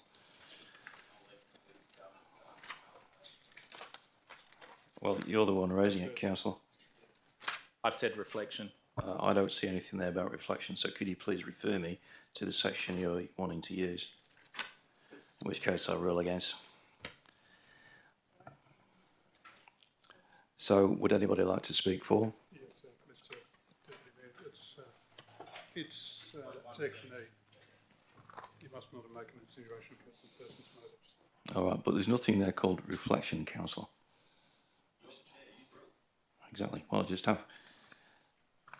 So I'm ruling against. So would anybody like to speak for? Speakers against? Okay, Councillor Bowman, would you like to? Thank you, Mr. Deputy Mayor. Mr. Deputy Mayor, whoever becomes the deputy presiding member must do so in accordance with the meeting procedure, local law. What they have voted on previously does not impact the role they have. And my understanding would be perhaps you may want to enter debate, so that's why we need to appoint a deputy or acting deputy presiding member, and I move that way. Okay, all those in favour? Okay, so Councillor Singh, Councillor Aringo, Councillor Bowman, Councillor Jones, Councillor McCullough, Councillor Miles, Councillor Knight, Councillor Zanino, Councillor Henderson and Councillor Prudovnik. So that motion is carried. And those against? So myself, Councillor Catalano, Councillor Dawn, that looks like it. Oh, and Councillor, thank you, Councillor Howlett. I'll have to remember to look up there. Go ahead. Thank you, Mr. Deputy well, Mayor. I haven't said motion carried yet. So motion carried. So that means that Councillor McCullough is the deputy presiding member for this meeting. And so Councillor McCullough, you can choose to either sit just there or you can come and sit up here if you think it would make it easier. Mr. Deputy Mayor, my understanding is due to the issues you made at a previous council meeting about whether the then Deputy Mayor who was presiding in council meeting was sitting in the correct chair, that the wording of the seating allocation resolved at the recent special council meeting makes it very clear that an acting deputy presiding member of a council meeting sits at the front table to your left, and as such, Mr. Well, that's just Councillor why McCullough I is now asked- required to take this position. That's why I asked Councillor McCullough if she wanted to come and sit up here, Councillor. So Councillor McCullough, would you like to come and sit up here? Doesn't have an option, she has to. Yeah, thank you, Councillor Bowman, and thank you, presiding member. It might be more conducive when we have our break at 8 p.m, and I'll do that. Thank you. And for the benefit of councillors, we were going to move such a motion anyway, because we do have to have a deputy presiding member. So moving on now to confirmation of minutes. 11.1, confirmation of minutes for special meeting of council held on 6th of November 2023 and the ordinary meeting of council held on the 15th of November 2023. I need a resolution to confirm the minutes of those meetings. Do I have a mover? Councillor Bowman. A seconder, Councillor McCullough. Is anyone against? Motion carried. And I just noticed, Councillor, section 11 there, it says presiding member to ask for a motion to appoint another councillor. Anyway, item 12, business left over from previous meeting, of which there is none. 13, adoption of those recommendations. There's an inconsistency in the agenda because item 14.3.5 doesn't appear in the agenda items. Or is it 14.3.6? No, 14.3.5 doesn't appear in the agenda items. Does it? 14.3.6. Put it in 14 reports withdrawn for debate. 14.3.6. There's no 14.3.5. So under section 14, was it 14.3.5? Oh, it's drawn for debate. That's fine. Thank you. Sorry, that's my apologies. there, Thank you. That's good. Okay, so adoption of those recommendations contained in items not withdrawn.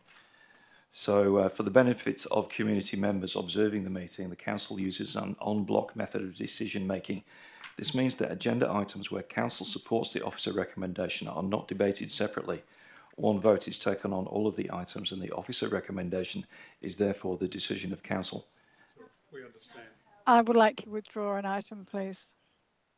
14.1.2, which is... Okay, so we're asking a different set of questions now. Would any councillor wish to withdraw an item which is not in the list? So Councillor Howlett. Yes. 14.1.2. Okay, so that one is now going to be debated. Would any other councillor like to withdraw one of the items in the list at 13? Nope. In which case, I'll carry on. The following items have not been withdrawn for individual consideration and will be dealt with via the en-bloc vote. Therefore, the officer recommendation will be the decision of council. So those items are as follows. 14.1.1 Audit Committee meeting dates 2024. I think at this stage the version I have has an error in it. So 14.2.2 Arts in Ellenbrook conditional grant. 14.3.3 consideration of submissions proposed amendment number 209 to local planning scheme number 17 to rezone most of lot 9000 Cranwood Crescent 5 Ash from general rural to residential development, LPS 17209. Section 14, item 14.2, sorry, I'll start again. Item 14.4.2, proposed dedication of land as road, portion of Lot 4, West Swan Road, Caversham, Arthur Street, West Swan Road roundabout. Item 14.5.1, Financial Management Report for the period ending 31st of October 2023. 14.5.2, List of accounts paid October 23. 14.5.3, Change in basis of valuation. Item 14.5.4, 2022-2023 Annual Report. Item 16.1, Community Citizen of the Year Awards. Is that correct? That's wrong, isn't it?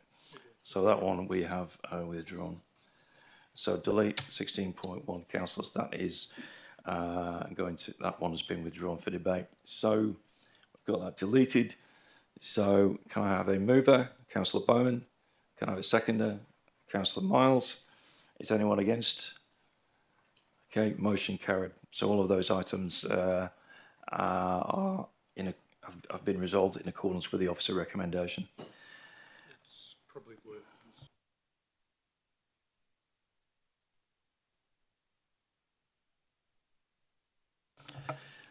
Councillors, it's just been pointed out to me by the CEO that this is actually the perfect time to take our 10-minute break, which we take every 2 hours. So it's just coming up to 8 o'clock, and this is the best time to do that. So I am declaring a 10-minute break. So you need to be back here at, what have we got here? 8 minutes past. Thank you, councillors. Meeting is adjourned.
moving. So, councillors, we're going to resume the meeting.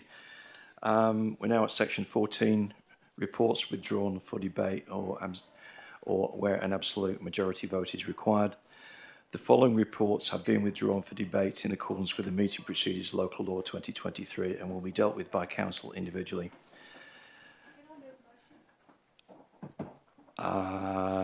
Tell you what, councillor, you can, but can I just finish this section first?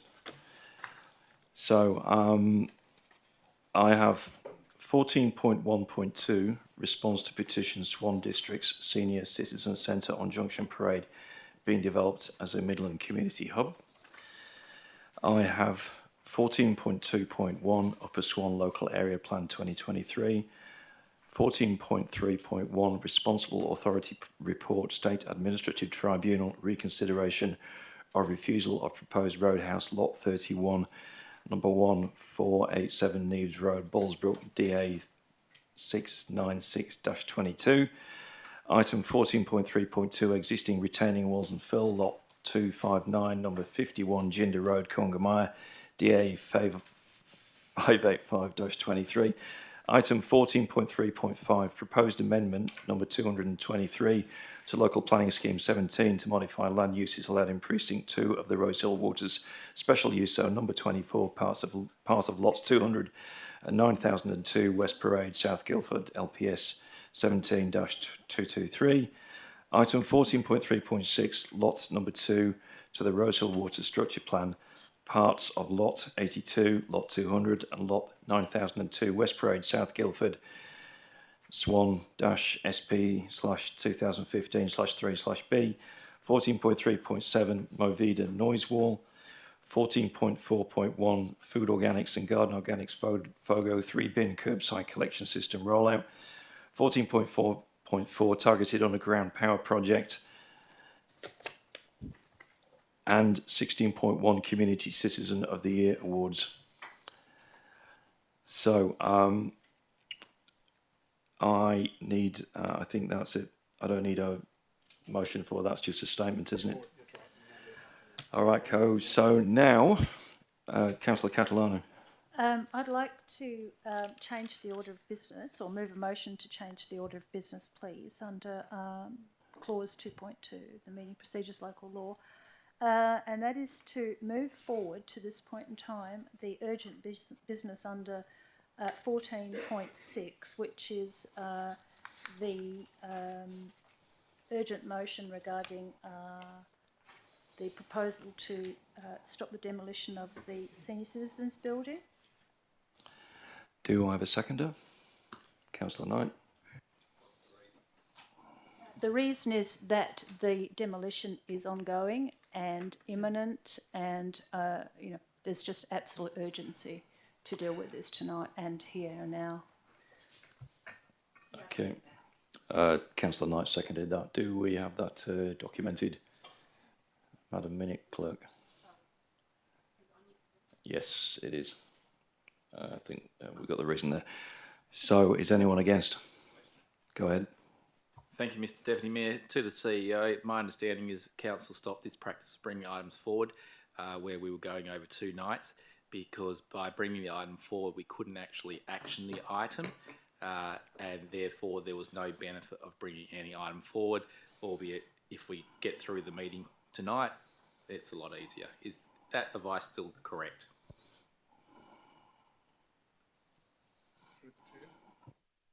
Go ahead, Mr CEO. Thank you. Yes, the order of business can be amended if it's going to be over 2 nights, noting the meeting continues obviously until completion of business for all items.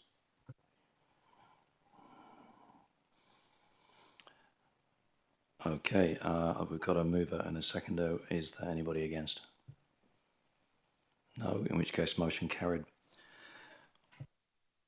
So we're moving on to item 14.6. So I'll just need a minute to find that in my order paper.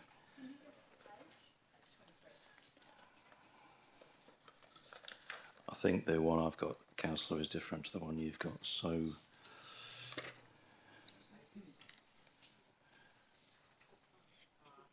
urgent business. Okay, so section 15, urgent business. So is everybody with us on this? So in the order paper, we have urgent business, and I think if we refer to the agenda, it's the supplementary item. So, councillors, you should have this on your desks, which is 14.6.1. It was in your Docs on Tap system, and it is online. On your desk. Councillor Catalano was in a spare copy right here. Oh, great. Thanks so much. Thank you. So I'm just looking for the section on urgent business. So you've got a motion? Yeah, 2.8. I'm just making sure I proceed properly. So 2.8. Okay, councillors, before we can proceed with urgent business, the presiding member, in accordance with our meeting procedures, local law, needs to give consent. That's at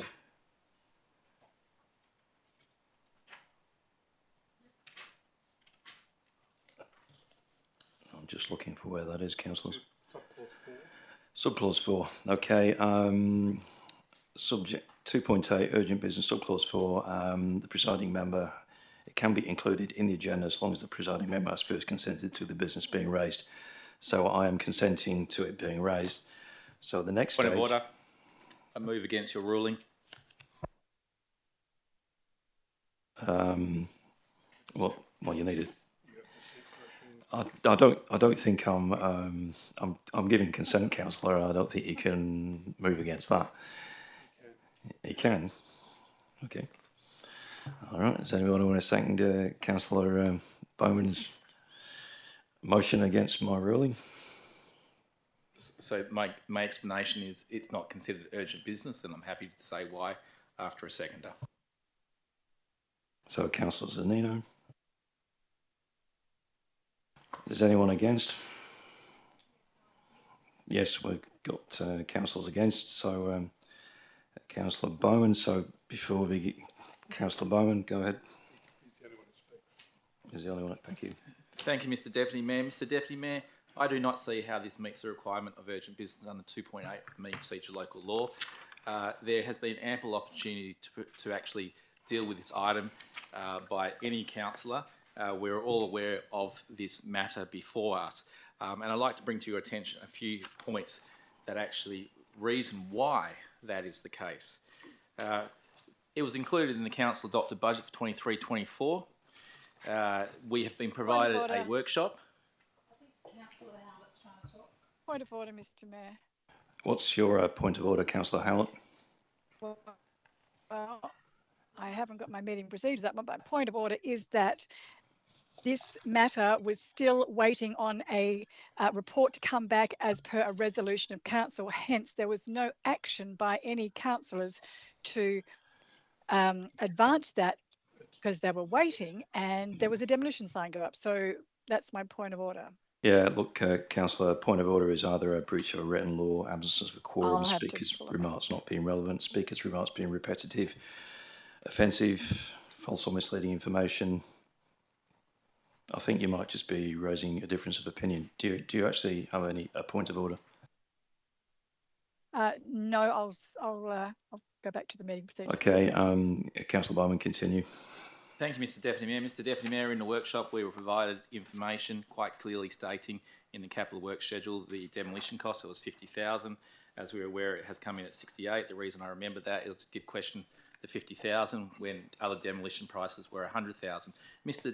Deputy Mayor, my understanding at the Midland Guildford Ward meeting, there was an item that the senior building was raised. Mr. Mayor, the Deputy Mayor, the minutes quite clearly show that it is going to be demolished.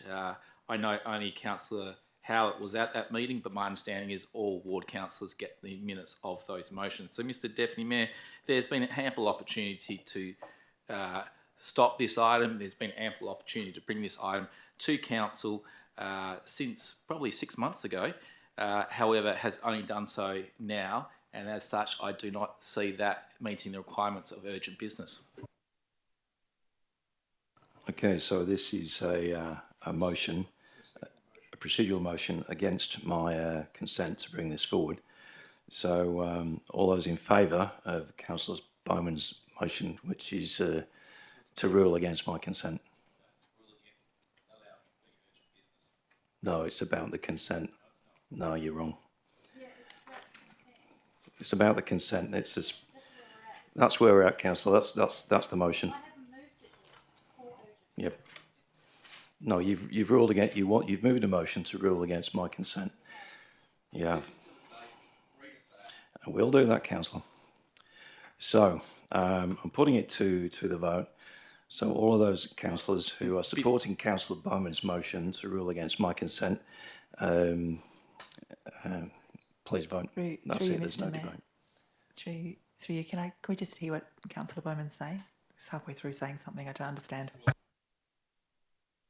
Well, we've finished. Well, maybe you should not have raised the motion, Councillor. We have Councillor Bowman has raised a procedural motion to dissent from my ruling. No, it's not about whether it's considered urgent. It's about my consent. So if it was, so if somebody can just. It is, but it's about your consent to it being raised as urgent business. Yep. So what page is that? 284 is saying it doesn't meet the requirement of urgent business. All right. So subject to the requirements of subclause 2, a member at a meeting may move a motion involving business that is not included in the agenda for that meeting, provided that the presiding member has first consented to the business being raised.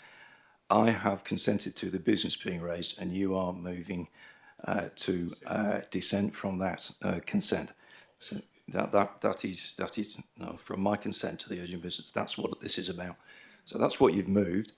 So all those in favour of Councillor Bowman's motion to rule against my consent to make this urgent business, raise your hands.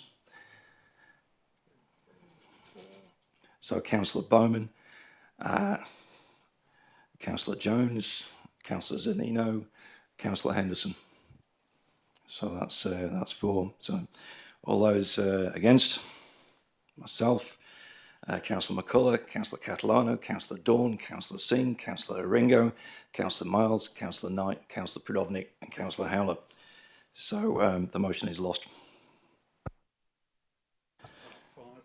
Yeah, so I've given my consent. So the next stage is in the urgent business rules of the meeting procedure local law, an item of urgent business may only be admitted by resolution of council.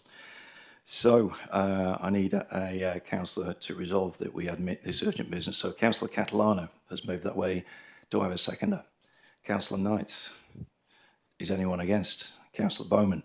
So Councillor Catalano. So before we begin, can we just determine what the rules are?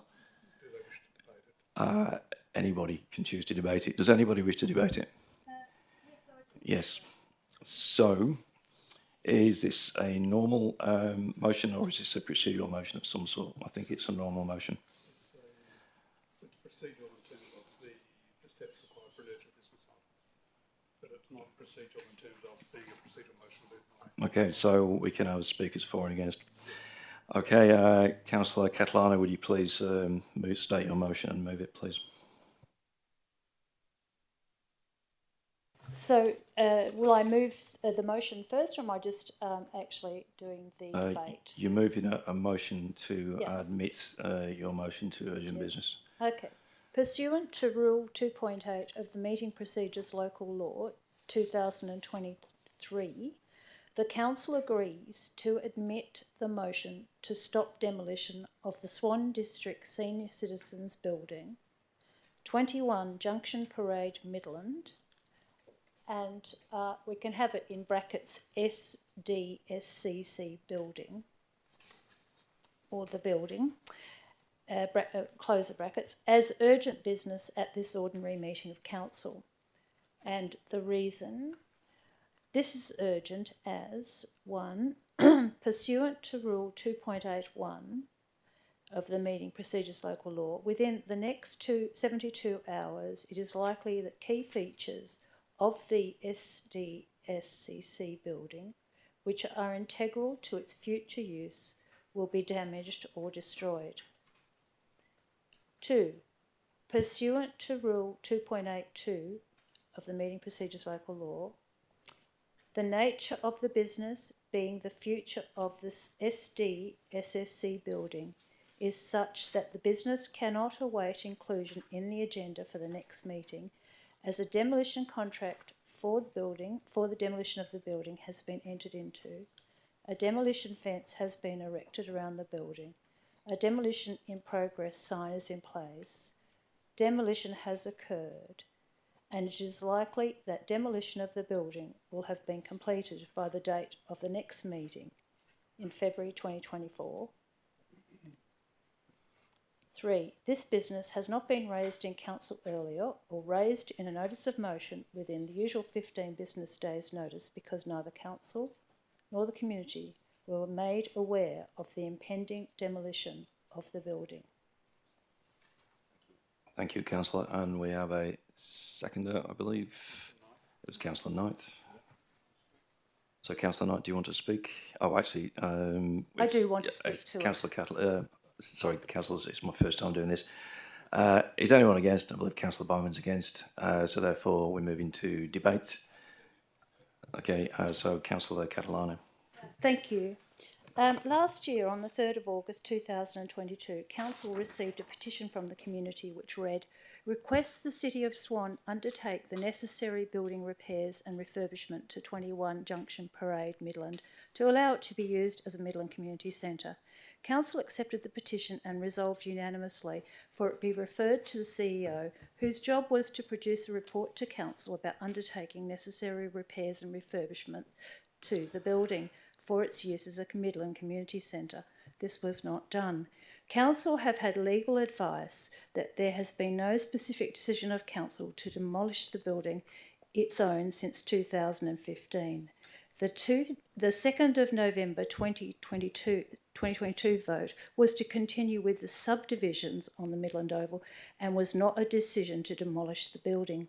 That's why we have this urgent motion, because there could be no decision to stop the demolition because no specific decision to demolish has been made. The urgent motion is therefore with us tonight because demolition has started, damage to the building has been done, and to date, no specific council decision authorising anyone to damage the building has been found. Instead of reporting into how the building could be repaired and refurbished for future community use, in 2023, a contract with a demolition company was tendered for and entered into, and demolition commenced without the advice or input of council. The first I knew about it was when the fencing and signs went up. I and other councillors and members of the community gave notice to the CEO that a report was expected about repairs and refurbishments for the building's future use, not for it to be suddenly and unexpectedly demolished without council's knowledge or approval. But even with that notice, the damage continued. So what concerns me is that now we have a governance issue because it raises the question as to who makes the decisions in this city, when clearly under the Local Government Act it is only the council who has the statutory legal power and authority to make and override council decisions. And what does it say about this council if this were to be brushed under the carpet and for the building to be demolished just because so much damage has been done to the building, or because the issue is too hard to deal with? The perception would be that council is not acting in its responsibilities and not in accordance with its own decisions. This urgent motion must be admitted tonight because we as a council are responsible for the lawful and correct application of legislation and process in this city. Therefore, to fix this problem, we must agree to admit the motion to stop work immediately so that no further damage is done, have the building secured from vandalism and weather, and return to an ordered debate as to whether this building is to be repaired and refurbished for community use, as was requested by the community last year. Thank you. Thank you, Councillor. Councillor Knight. Thank you, Deputy Mayor. I think this is a pretty black and white decision. We need to stand with the community on this one. The history of the Moorm goes back many years, and the city don't seem to be listening to the community's concerns. This building is not finished yet. It can be saved. I understand there's quite a few people that are paying a bit of interest in this and going to have a look at it. Is it good governance that we should be spending the best part of $2 million to buy a building with the sole intention just to knock it down? To provide a clean subdivision for a developer. I mean, that's what we're kind of looking at. We seem to be becoming a facilitator for development. The community have been asking for this for years, to get this building back in, get it refurbed and get it back into the community hands. And it's time that we all started listening to that. So please, let's support this motion tonight and stop this from going ahead. And let's, listen to what people are saying. So yeah, please support it. Thank you. Speaker against? Question, go ahead. Thank you, Mr. Deputy Mayor. I have quite a few. Through you to the CEO, does a lack of action on anyone's part now make an item urgent?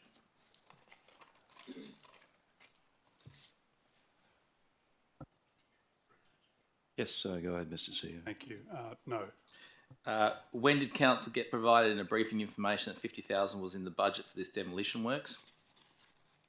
Go ahead. So, through the chair, in the workshops between February and May, it was raised on a number of occasions and published in the budget papers.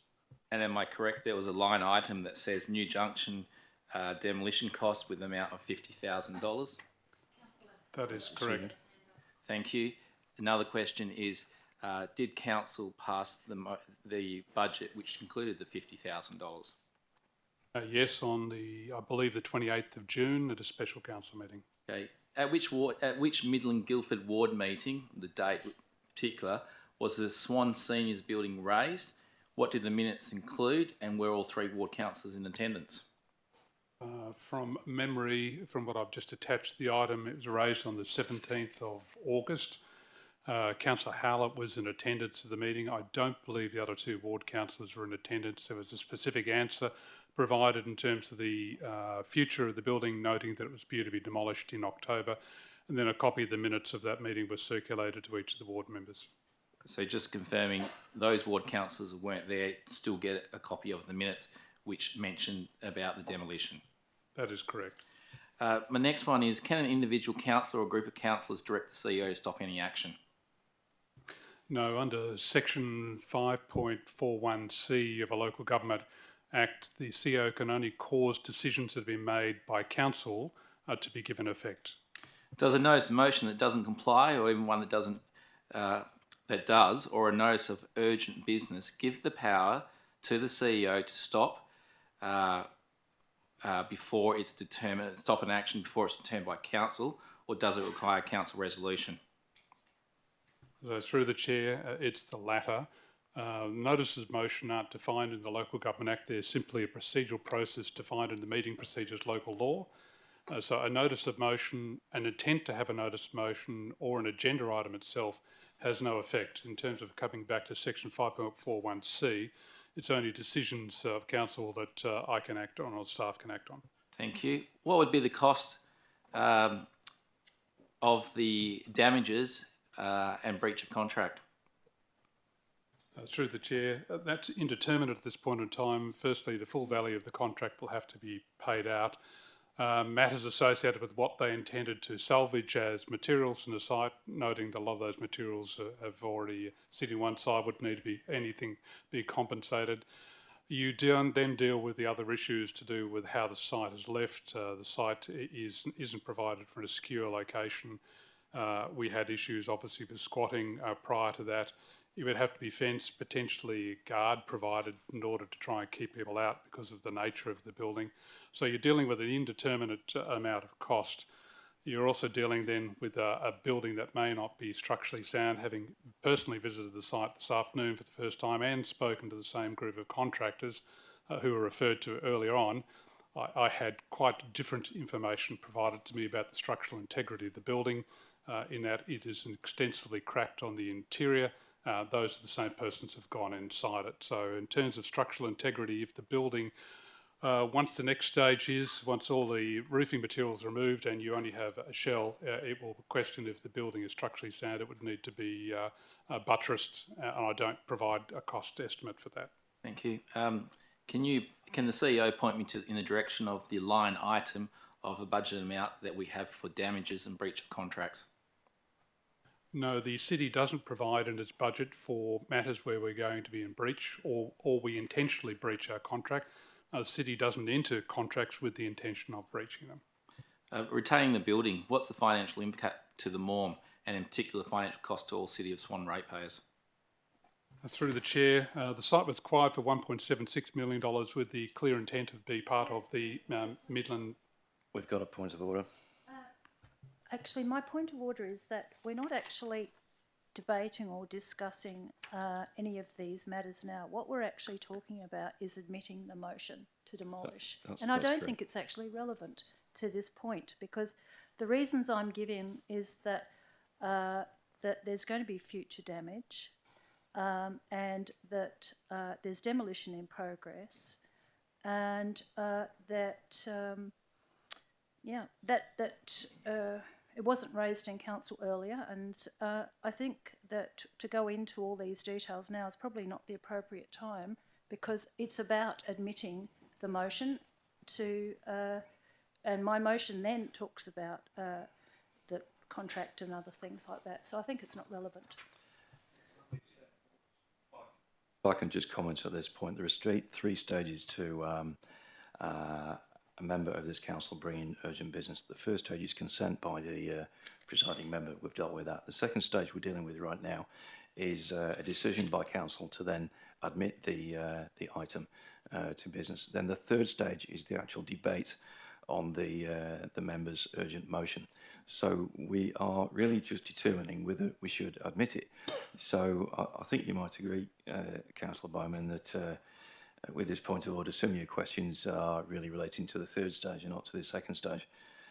So I think the point of order is valid. So I may ask you to keep your questions to whether it's valid to admit the urgent business. So it's really relating to the urgency of it. Thank you.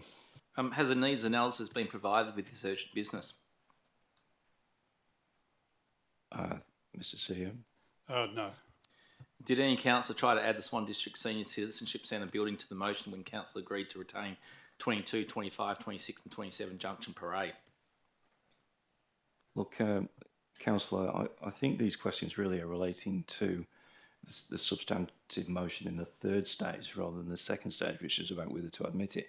So I think we're doing things in the wrong order here. So the cart's before the horse. So if you could keep your questions to should we admit this to urgent business, i.e. is it really urgent, rather than questions about whether we should actually suspend the demolition of the building or not. Thank you. When did the councillors decide that it was urgent in this motion? Again, Councillor, I think that's in stage 3. And also that point of order, I think that's actually, I mentioned that in my speech. That was just when we saw the fence go up. So look, Councillor, although it's valid for councillors to ask questions, I think the proper way to resolve this is to debate whether it's appropriate to admit Councillor Catalano's motion to urgent business. So I think that's the way to go. Otherwise, we'll be here all night. So can I ask for speakers against? Speakers against admitting it to urgent business? I believe I don't have a speaker against. Councillor Howlett, did you want to ask a question? I did want to ask a question, but it can wait till we've got into the substantive motion. Okay. Speakers for? Speakers for admitting it to urgent business. Councillor Dawn. Go ahead. But I thought you were against, Councillor.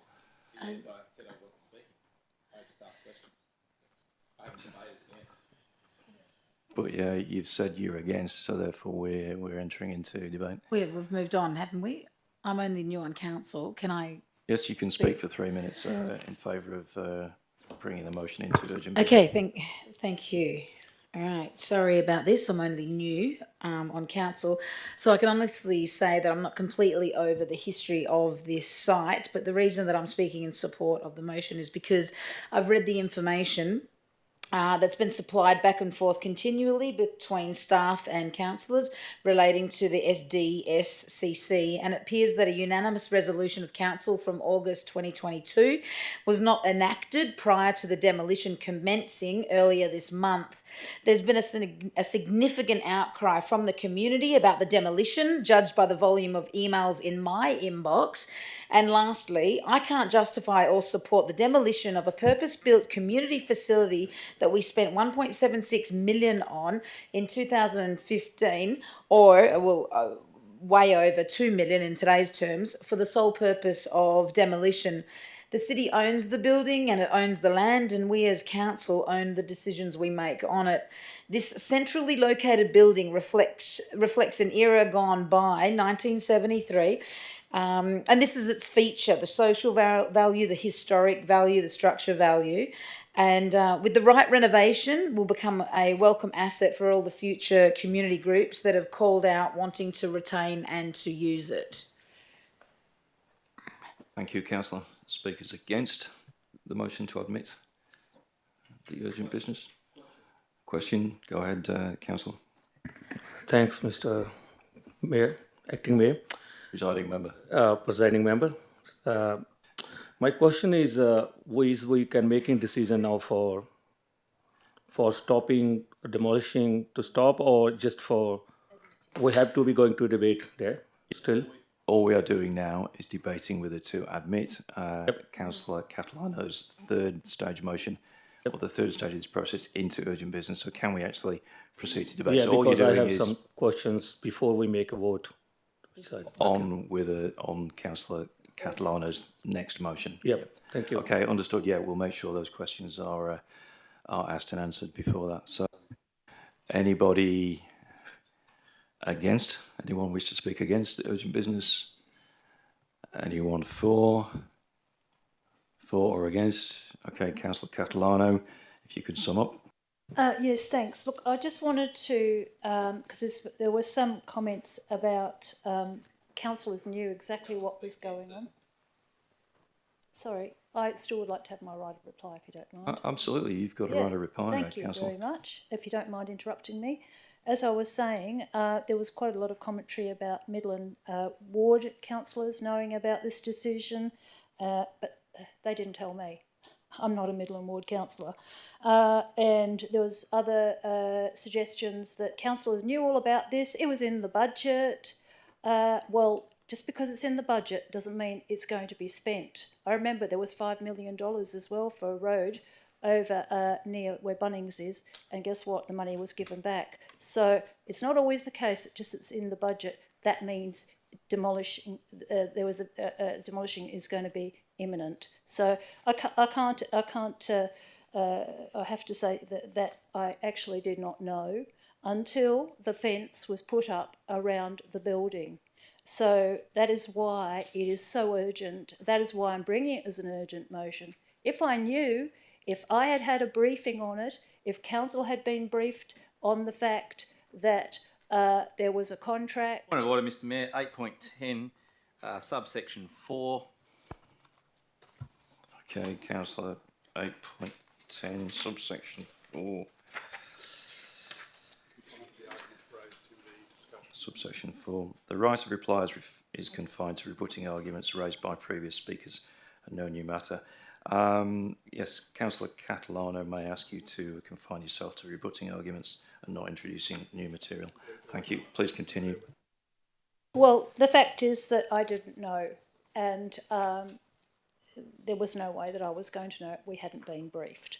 and Midland Ward councillors didn't share it with me, that information, even if I don't know if they knew or didn't know. And the only time I knew was when the fence went round. Budget items come and go. They're changing all the time. That's no indication that something's imminent, and that is the reason why we're here tonight, because there's a fence gone up and damage is being done to the building, and the community would like that building retained. So, councillors, we are now going to vote on whether to admit Councillor Catalano's next motion into urgent business. So all those in favour, please raise your hands. So I've got myself, Councillor Catalano, Councillor Dawn, Councillor Singh, Councillor Ringo, Councillor Miles, Councillor Knight, and Councillor Prodovnik. And Councillor Howlett. Oh, sorry, Councillor. Like some of the councillors, some of us are new to this, and all those against. So I've got Councillor McCullough, I've got Councillor Bowman, Councillor Zanino, Councillor Henderson. So and Councillor Jones. I'm sorry, Councillor, I didn't see your hand up there. Councillor Jones. So the motion is carried. Carried 9-5. So we're now moving on to Councillor Catalano's urgent business, which is under section 2.84 of our meeting procedures local law, where a member may move a motion involving businesses not included in the agenda, provided we've consented and we've agreed to admit it. So, Councillor Catalano, please continue. Thank you. We've got to move. We need, if you can move your motion, please. That the council agrees to 1. Direct the CEO to A. Immediately stop the demolition of the Swan District Senior Citizens Centre building located at 21 Junction Parade, Midland, brackets SDSCC building, through the following actions. 1. Terminate the contract to demolish. 2. Negotiate with the demolition company regarding any costs to be paid from the demolition budget in Capital Works Schedule 23-24 and municipal funds if necessary. B. Make the SDSCC building secure from trespassers and take measures to preserve the building from weather and further damage. And C. Request the CEO provide a building inspection report from 2 independent licensed building inspectors. 2. Request the CEO prepare a comprehensive report to Council on the feasibility of retaining the SDSCC building as a Midland Community Intergenerational Facility.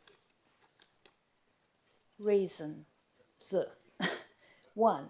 The community indicated to Council in a 2022 petition that they want the SDSCC building, which is owned by the City of Swan, to be retained as a community facility. Please carry on, Councillor. The community still wants the SDSCC building to be retained as a community facility. 3. The community expects a comprehensive report on the feasibility of retaining the SDSCC as a community facility, as was endorsed by Council unanimously on 3rd of August 2022. Retaining the SDSCC building as a community facility achieves a purposeful activation of the MORM and would contribute to the amenity and social benefit for the approved over 45 vertical lifestyle village to be constructed adjacent to Lot 821 on the MORM. 5. The SDSCC building was nominated for inclusion in the Heritage Survey 2022, and the Local Heritage Survey it's called, 2022, and was included on the municipal inventory as a Category 3 building by a decision of Council.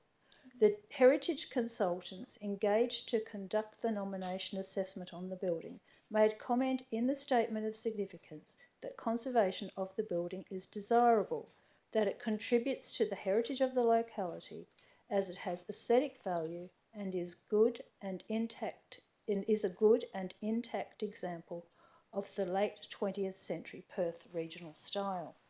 6.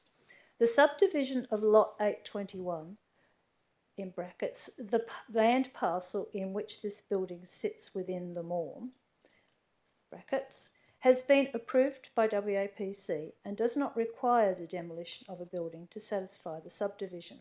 7. Council has the ability to retain Category 3 buildings on the Morm that were earmarked for demolition, as demonstrated by the Council's resolution of December 2021 to retain the following buildings: Lot 81, number 26, Junction Parade, Midland; Lot 218, number 22, Junction Parade, Midland; Lot 2, number 25, Junction Parade, Midland; Lot 1, number 27, Junction Parade, Midland. 8. Category 3 buildings at 43 and 45 Sayer Street, Midland have been saved from demolition through a lease and restoration agreement between the Perth History Association, brackets Museum of Perth, and the City of Swan for the purposes of restoration and community purpose gardens. 9. The decision of Council to retain the above Category 3 buildings as listed above, and that's the ones along the Junction Parade, demonstrates that buildings that have been earmarked for demolition in the Morm Master Plan does not necessitate that it must happen. 10. It is not fiscally prudent of the City to purchase a building for $1.76 million for the sole purpose of demolition. Thank you, Councillor. Do I have a seconder? Councillor Knight. Is anyone against? Councillor Bowman. We need to get the motion just corrected. Yep. Because there are parts of it which we didn't take. Yeah, I think we went off piece a bit in places, so we'll need to make sure we've got it up there. No, we'll just need. If you've got a part.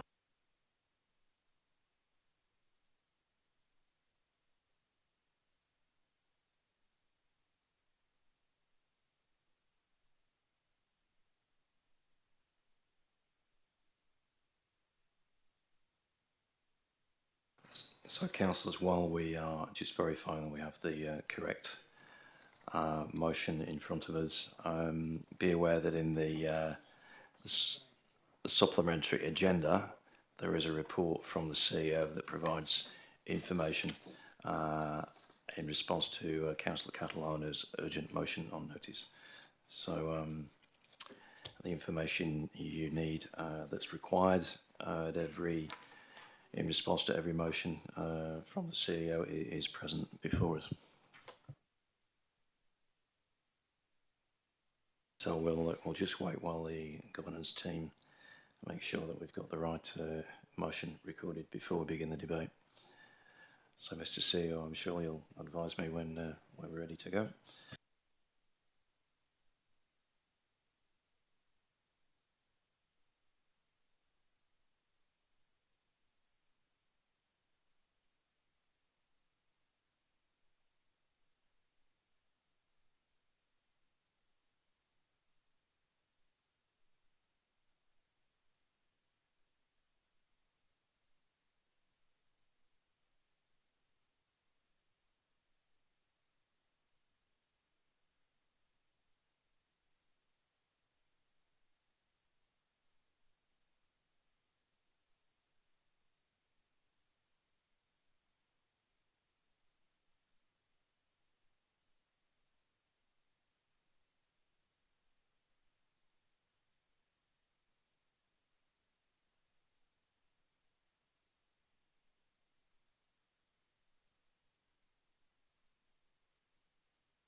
So, Councillor Catalano, can you verify for us that that's what you're expecting?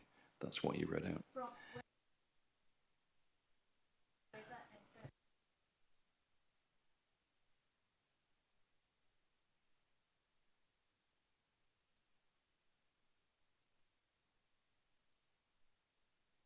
Sorry, the building from weather and further damage. And thank you. Yeah. Chris, the CEO, provide building inspection report from 2 licensed building inspectors. A comprehensive report to council. That's fine, thank you.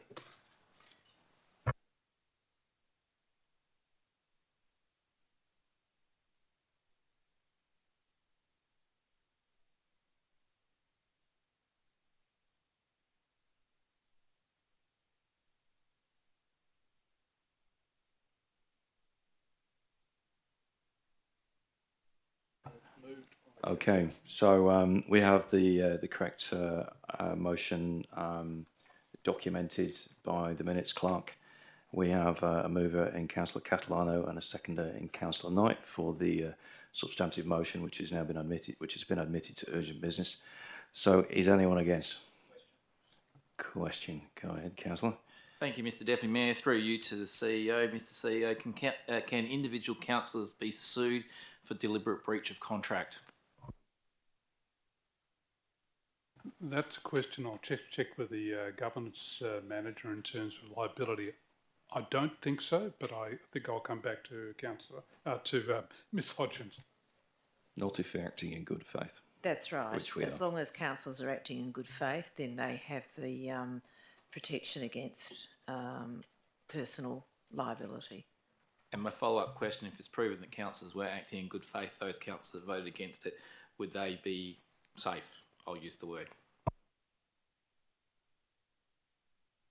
Well, all councillors, I can answer that one if you don't mind, all councillors acting in good faith have the protection of the Act.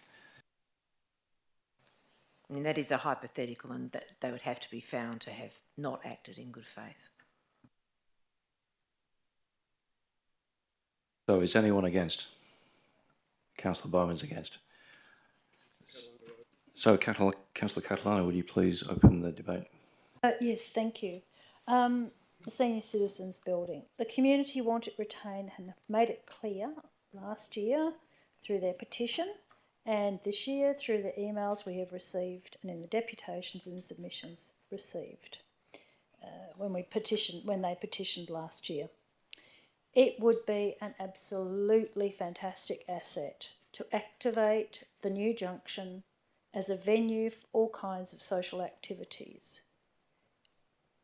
Music, poetry, dancing, meetings, dinners, functions, weddings. I mean, the cost of refurbishment would be far outweighed by the amount of activation and life that this would bring to that precinct. And isn't that what council wants? Isn't that what the community wants? This is actually what everybody wants.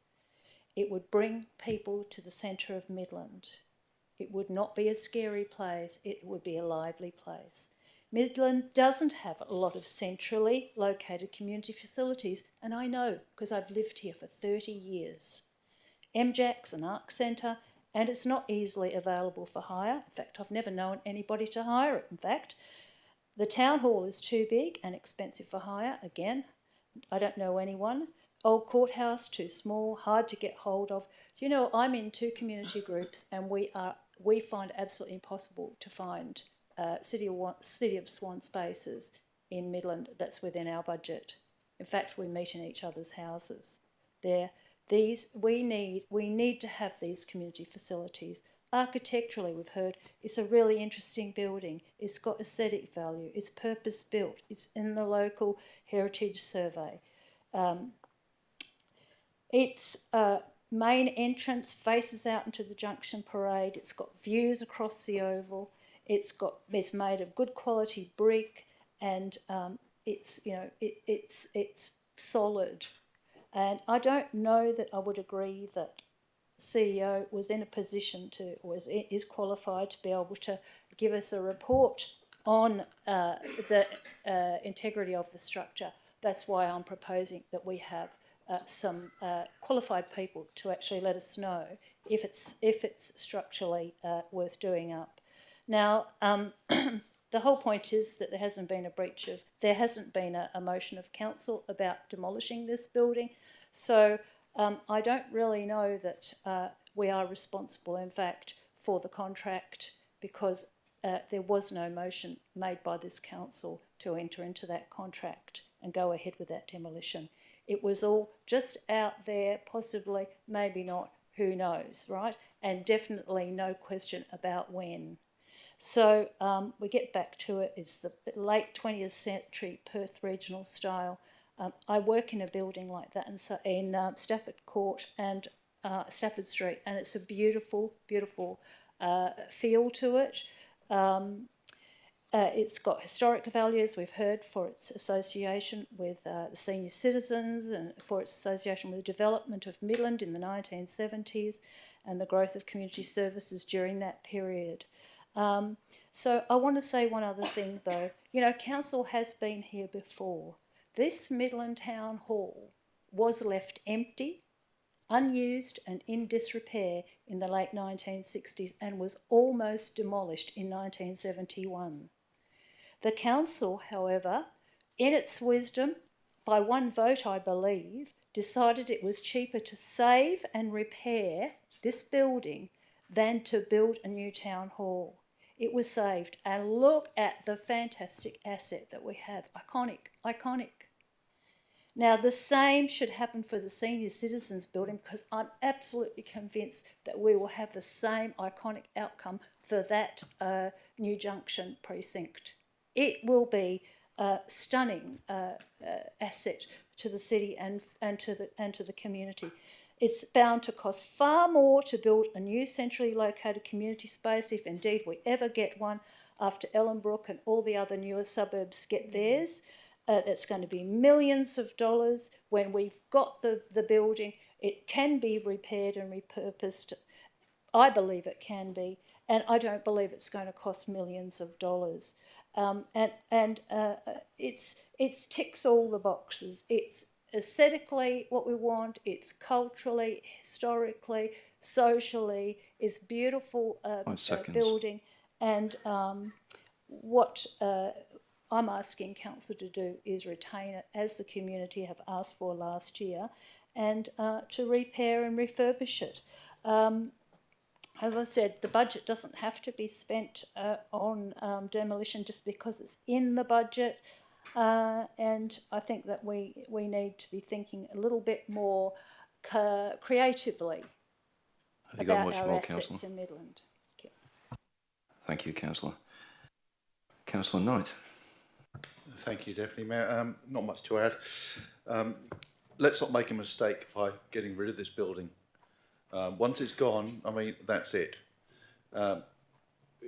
Again, going back to the money, $2 million we're tipping into this building to knock it down. The report here says that the subsequent subdivision will be sold at market value, so that the money is not going to go back onto we're not going to get it back.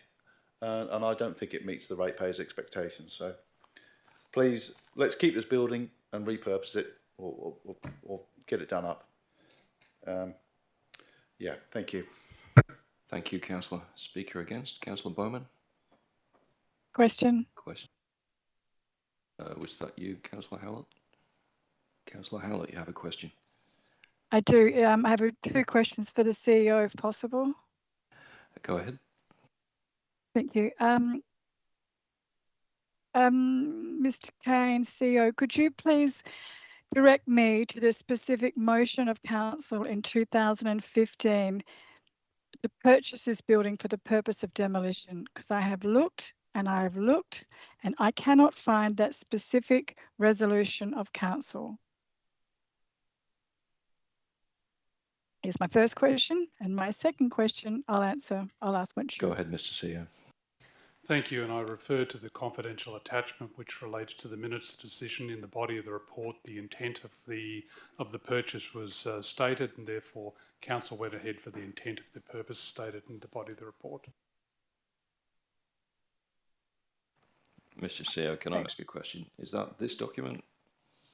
Through the chair, that's not, someone else might have the microphone on, I think we're getting a bit of refurb. That is the confidential report attached, which was the 2015 motion. If you wanted to ask questions related to confidential, else would have to go behind closed doors. But in summary, the offer was made to the city by the then owners of the building to acquire the building. It was being acquired specifically for the purpose set out in the Morn, which was to facilitate building a tourism building / hotel on the site. So the clear intention was to remove the structure in order to facilitate the development of that asset on the site. Further question. Go ahead. If it's a clear indication, if it's a clear decision, I'm struggling to see that. So that's just to clarify that point. My second question, please. Go ahead. Thank you. You released a report on Friday addressing the unfulfilled motion of August 2022, being a report on the addressing that petition. And you just stated that you only visited the site today for the first time. So my question is, why did you visit the site today after the report had already been provided to council? What was the purpose of this visit? Because it's posthumous to the report being presented. Mr. CEO.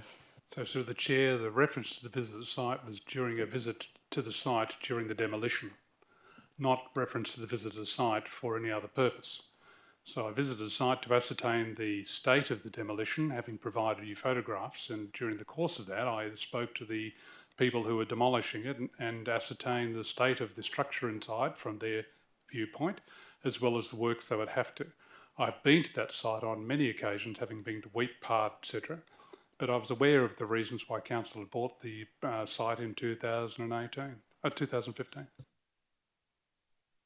Thank you. The reasons or the resolution is the question. Thank you. That's all.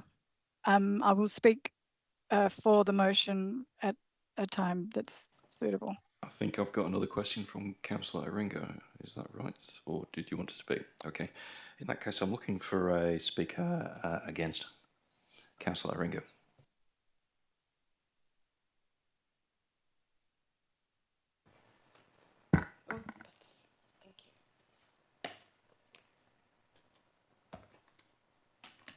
Thank you, Presiding Member. I think I would just like to start by, obviously, I'm newly elected, so I think I've been hearing quite a lot of, I didn't know or it wasn't brought to my attention.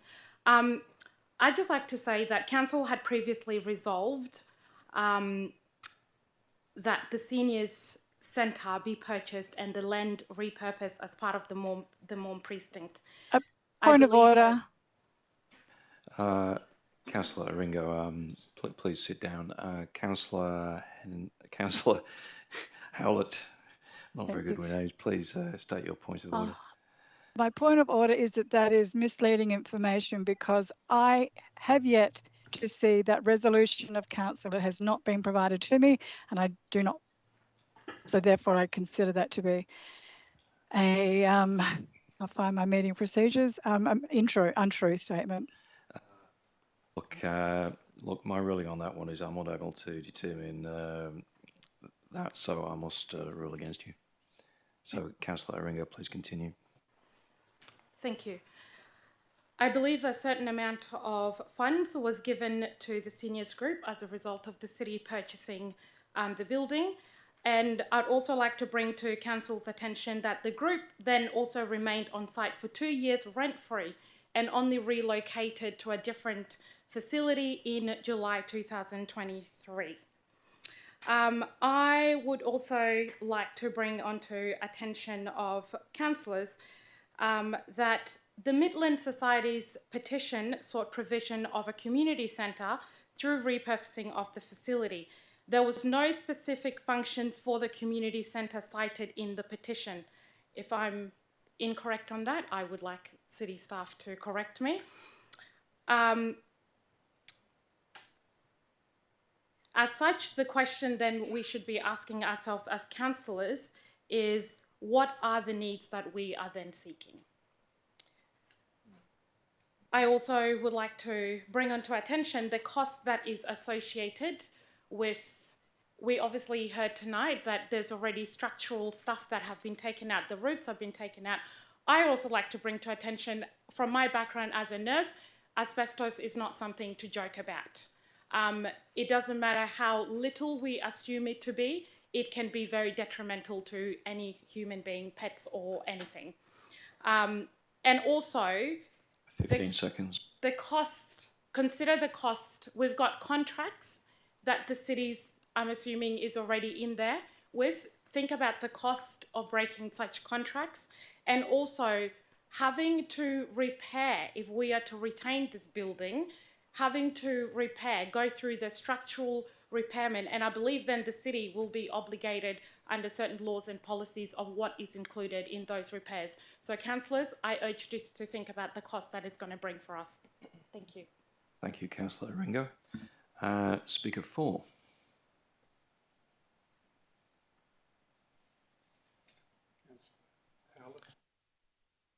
Councillor Howlett.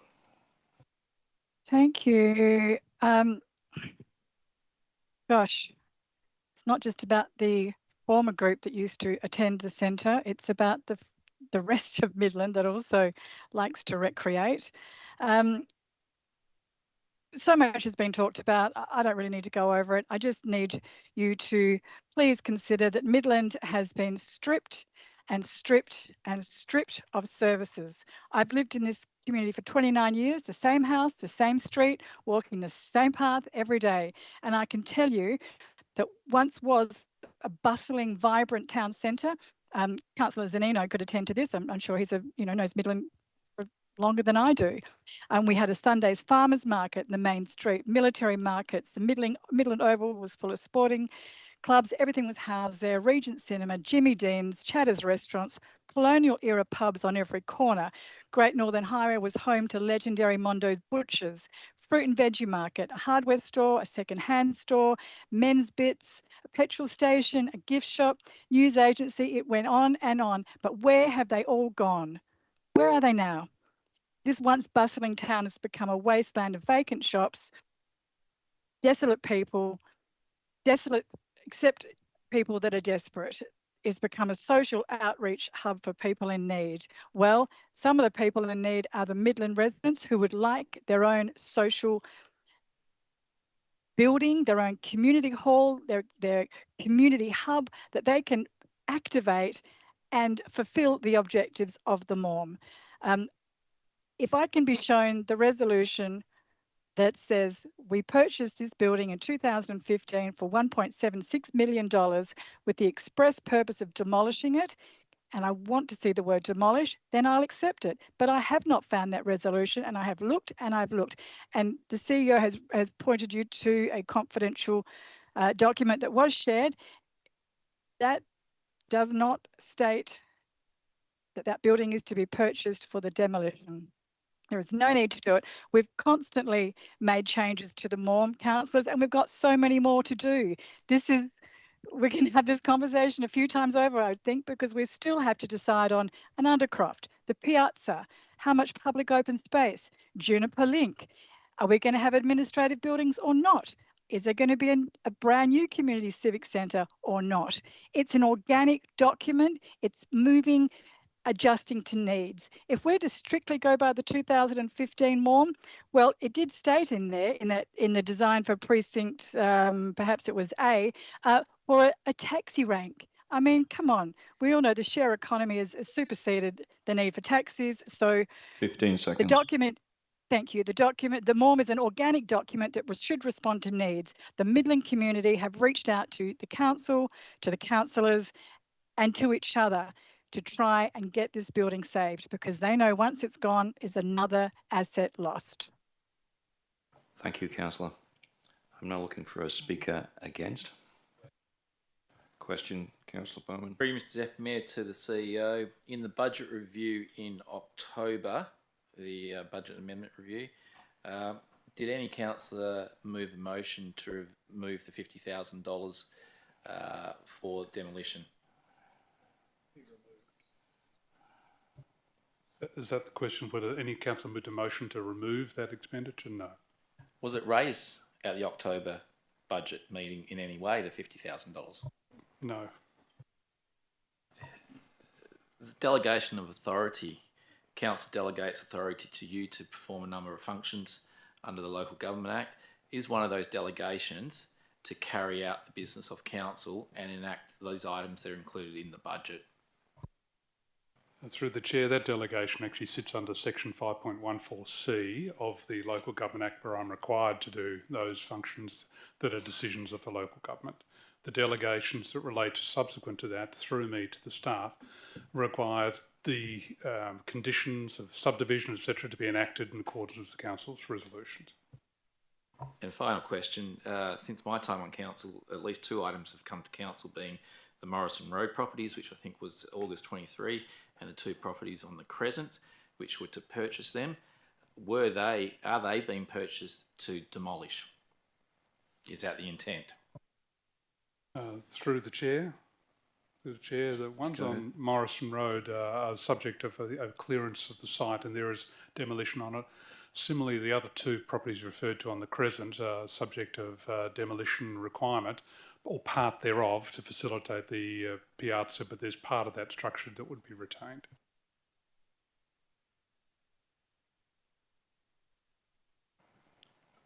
I'm looking for a speaker against. Councillor McCullough. Thank you, Presiding Member. Councillors, you have some of the notes after this motion that goes through things in regards to things that may not be factually correct in the motion, things that have been clarified and quantified, things around the heritage and category 3 or 4 buildings, things around the community infrastructure and the stories in regards to the youth centre, the open space community buildings report and review, the seniors group history. I think Councillor Aringo succinctly clarified some of those things as well.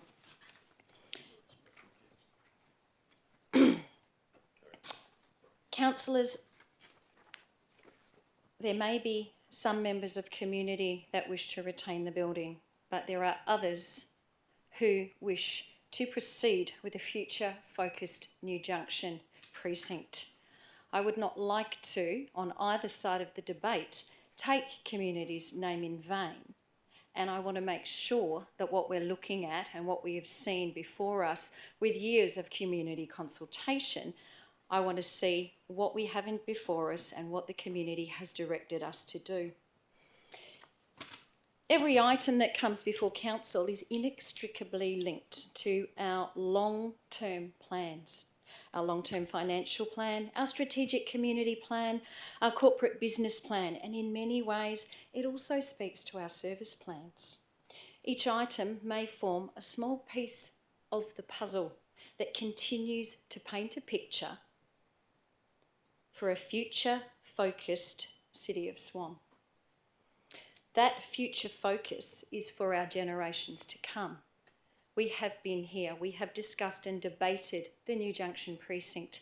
This is a part of a land block that it is more prudently financial to offer the whole site for sale for its market value, rather than to spend an amount to retain that building for an uncertain purpose. And again, back to your notes, all of those purposes and plans have been clarified again. I don't know, Mr. Presiding Member, but disruption or interruption to previous decisions of council erodes the rigorous fabric of a local government's long-term plans. It weakens the net that supports the community and the residents that reside within it.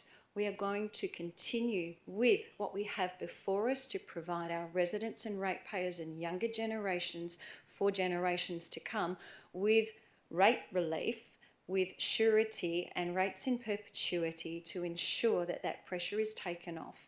And councillors, I would urge you not to support this motion. Thank you. Thank you, councillor. Anybody motion? Did we have a question from councillor Howlett? Thank you. I just have one further question. Go ahead. This question is to the CEO. Do you agree that the legal advice received from McLeod's lawyers in relation to my revocation motion sent to you on the 1st of December 23 clearly states that they can see no resolution of council to demolish this building? That is my question. Mr. CEO. Thank you, and as answered to you today, sorry.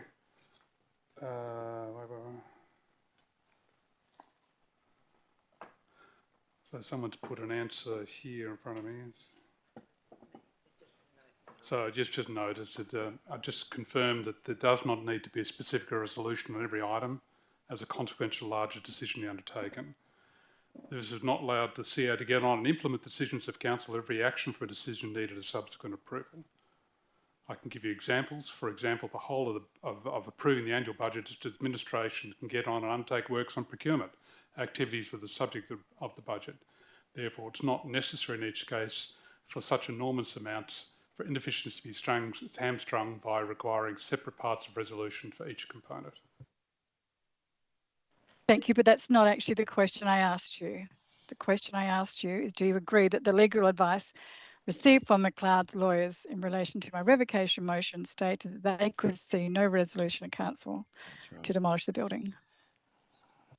Through the chair, that's a statement of fact rather than a question for me, because that's contained in the legal advice. But as I've said to you, you don't need a separate resolution to say that the building needs to be demolished.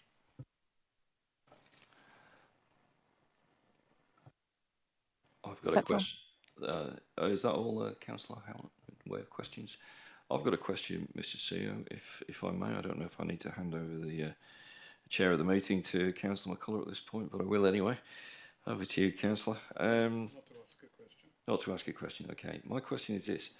I understand we have a budget of $50,000 to do the demolition, and without breaching confidentiality, the contract value is significantly higher than that. So how did it occur that we're able to proceed with the contract when the budget is for so much less? So through the chair, this is the same question you've asked presiding member the other day and answered in writing to you. I could refer back to the response. But in summary, council adopts a statutory budget which is by nature and type. It includes the details of expenditure and revenue. It is not necessary to have an itemised budget line by line for each element of overtime, allowances or everything else in order to be able to pay that. So council then, through the process required under the Local Government Act for budget amendments, considers a requirement to amend its budget at least once a year to deal with any variances that might happen on day-to-day expenditures. So there's nothing precluding an over-expenditure as long as it's dealt with in the overall allocation. So where costs come up in materials and contracts, there's a clear intent to do it. You've had a summary of capital works. A summary of capital works included this project. A variance to that budget can occur, and then it gets formally represented to council for a financial adjustment. Councillor Bowman. Through Mr. Deputy Mayor, a question continuing on that. Am I correct that there's a legislative requirement that council at budget time must adopt a budget variation amount or rate? Through the chair. Yeah, go ahead, Mr. Sure, CEO. it does, and council set a material variance threshold, I believe, of $50,000 for that, and I think Mr. Rafaskas can confirm. Yes, that's correct. So through the chair, when the budget was adopted, council approved a variation of 10% of the budget and a value greater than 100,000. So my next question there, through you, Mr. Deputy Mayor, to the Director of Corporate, with the 100,000 variation on this particular item of 50,000 budget, even if it was a line item that we adopted the budget, that if it was under 150,000, the variation has not kicked in and therefore no council resolution would be required. Is that correct? Go ahead. Through the chair, the purpose of setting the material variation amount is for when the financial report is prepared monthly, that any amounts greater than that variation set need to further commentary and explanation of why there's been a variance. And my next question, Mr Deputy Mayor, including in this agenda, but every month, do we not have monthly financial statements that actually identify those variances? And from my recollection, I do not believe any councillor in this chamber in the last 12 months, except for me, have questioned those variation amounts over the figure. So the question is, are they included in the monthly financials that we get to council, and do they actually explain the amount? I think we're straying into areas of Yeah, we are getting irrelevance, irrelevant. and you know, we need to get back on track because we've got a lot to deal with. So Yeah, I support that point of order. Yeah, Councillor Bowman, if you could keep it specifically to the questions to this motion. That's all, Mr Deputy Mayor. I was just following on from your question, which was allowed. Okay, thank you. So looks like I'm looking for a speaker for. Speaker for. Speaker against. Well, I did speak. Shall I speak again? No, you can speak. You spoke in the previous motion, so you can speak. You can speak for 3 minutes now. So speaker for. Go ahead, Councillor Dawn. Well, I'm not. It's still. I still support the motion to actually to save the building. We're just listening to the community and what the community actually want, and I think it's just important to actually. It can be retained. It can be refurbished. It won't be an exorbitant cost. That it's completely doable. And I think we certainly need to listen to the community in doing this. And as Councillor Howlett said as well, that it's a fluid development plan. And thank you. Thank you, Councillor Dawn. Speaker against? Councillor Brodolnik. Council, I would ask you to vote against this motion. At this late stage, with the building substantially demolished and a commercial contract already been entered into, I can't justify stopping this halfway through, and I can't justify the cost to ratepayers. Council paid $1.7 million to buy the building to be able to demolish this building as part of the Midland Oval Redevelopment Master Plan. Now tonight, instead of selling that block of land to recoup the $1.7 million we have spent as part of enacting the Midland Oval Redevelopment Master Plan, we are now talking about spending more money, easily in the millions, to build a whole new centre. And we need to build a new centre because this building is so substantially demolished. We saw the photos today. The 6 community groups who used to book the building for a few hours a week have all been relocated, and there's a whole list of spaces the community can book for a lot less than $73 an hour. We have been provided with that list by staff. Instead of recouping over $1.7 million we've already spent in buying the building to demolish by selling it to get our money back, hopefully for a profit, we're talking about spending more money. That's not a good outcome for our ratepayers. Please reject this motion. Thank you, Councillor. Looking for speaker for. Speaker against. Go ahead, Councillor Anderson. Councillors, we've heard all about the cost of $1.7 million. I want to look at the bigger picture. The bigger picture is a multi-million-dollar facility built on that piece of land. The bigger picture is about the revitalisation of the area, to bring people into the area, to be able to say to the people who are going to live in the multi-storey developments that there's going to be a piazza associated with part of the layout of the land. If you've looked at the whole New Junction development, this is part of a revitalisation that the city has hoped for 20 or 30 years.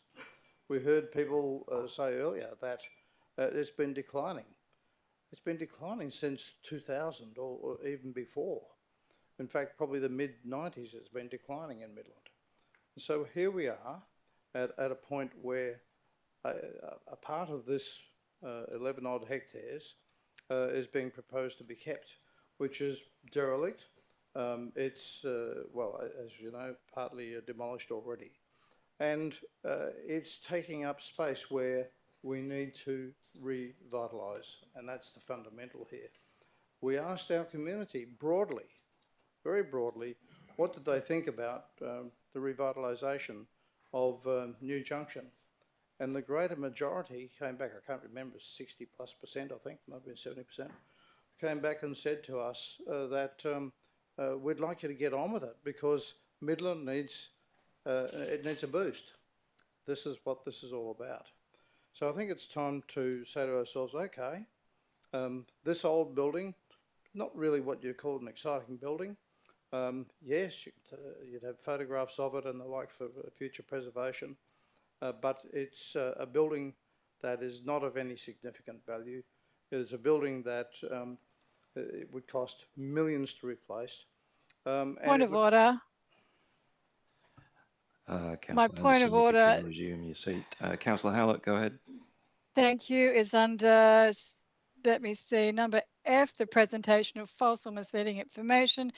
This building is of significant value. It has been listed on the municipal inventory as a category 3. It is not an insignificant building.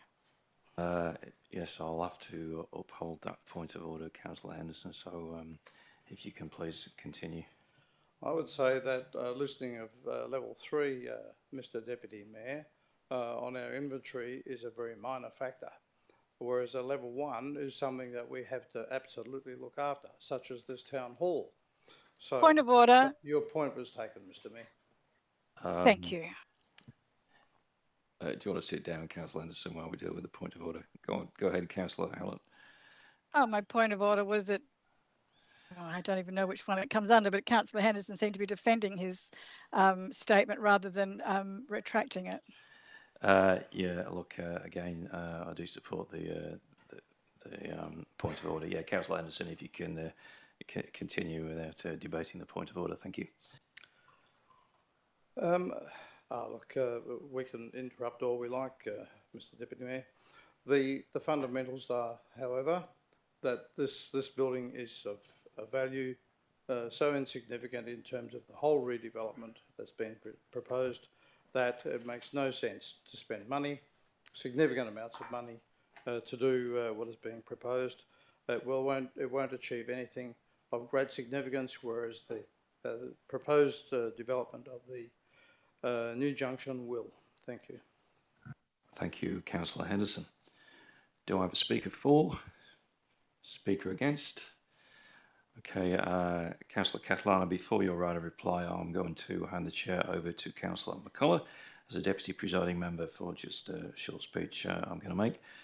I'm speaking in support of Councillor Catalano's motion, and the reason I'm doing so is because I want to bring Council's attention to how do we go about demolishing buildings that we own. Do we bring a explicit motion before this council to resolve to demolish the building, or do we demolish it by way of a item in a budget? I can give you two examples on the Maugham where demolitions have occurred and where the motion, a council report came and the decision was made in this chamber to demolish. The first one was the building on Keene Street, which is near to Swan Valley Fresh, which is now demolished. Councillors who were on council at the time may remember that one of the reasons why the building needed to be demolished was because the toilet was blocked. That was very memorable. Council voted to demolish the building. There were other reasons, councillors, but that was one of the reasons given. The second building that was demolished was, councillors may be familiar that on the Crescent, near the car park that is a continuation of Cale Street, adjacent to the Midland Oval, there is a mini golf course. A building on that site, owned by the city, was demolished to make way for that mini golf course. It's worth noting that that mini golf course is not part of the strategy for the Maugham, and yet the building was demolished. But it was demolished through an explicit decision of this council. It was brought forward. So I believe that we should have had a specific report to demolish this building so we knew what we were getting into. And I don't believe the building is so far gone that it cannot be rescued. I believe it's an excellent building and should be retained, and that's the reason why I'm supporting this motion. Thank you. Councillor Catalano, your right of reply. Thank you. Look, $1.7 million to buy the building, $1.7 million to sell it, tens of millions of dollars to build another community space. Is that good economics? No. The building gets demolished, it's put on the back of a truck, it gets taken to the tip. Landfill. Is that sustainable? No. This is not about a building either. This is about a community. A community that have a sense of place, just like all you here in the room have a sense of place as to where you live, a sense of identity. A community who are prepared to have a stake in their place. They're the community that will look after that place. They're the community that create civic pride.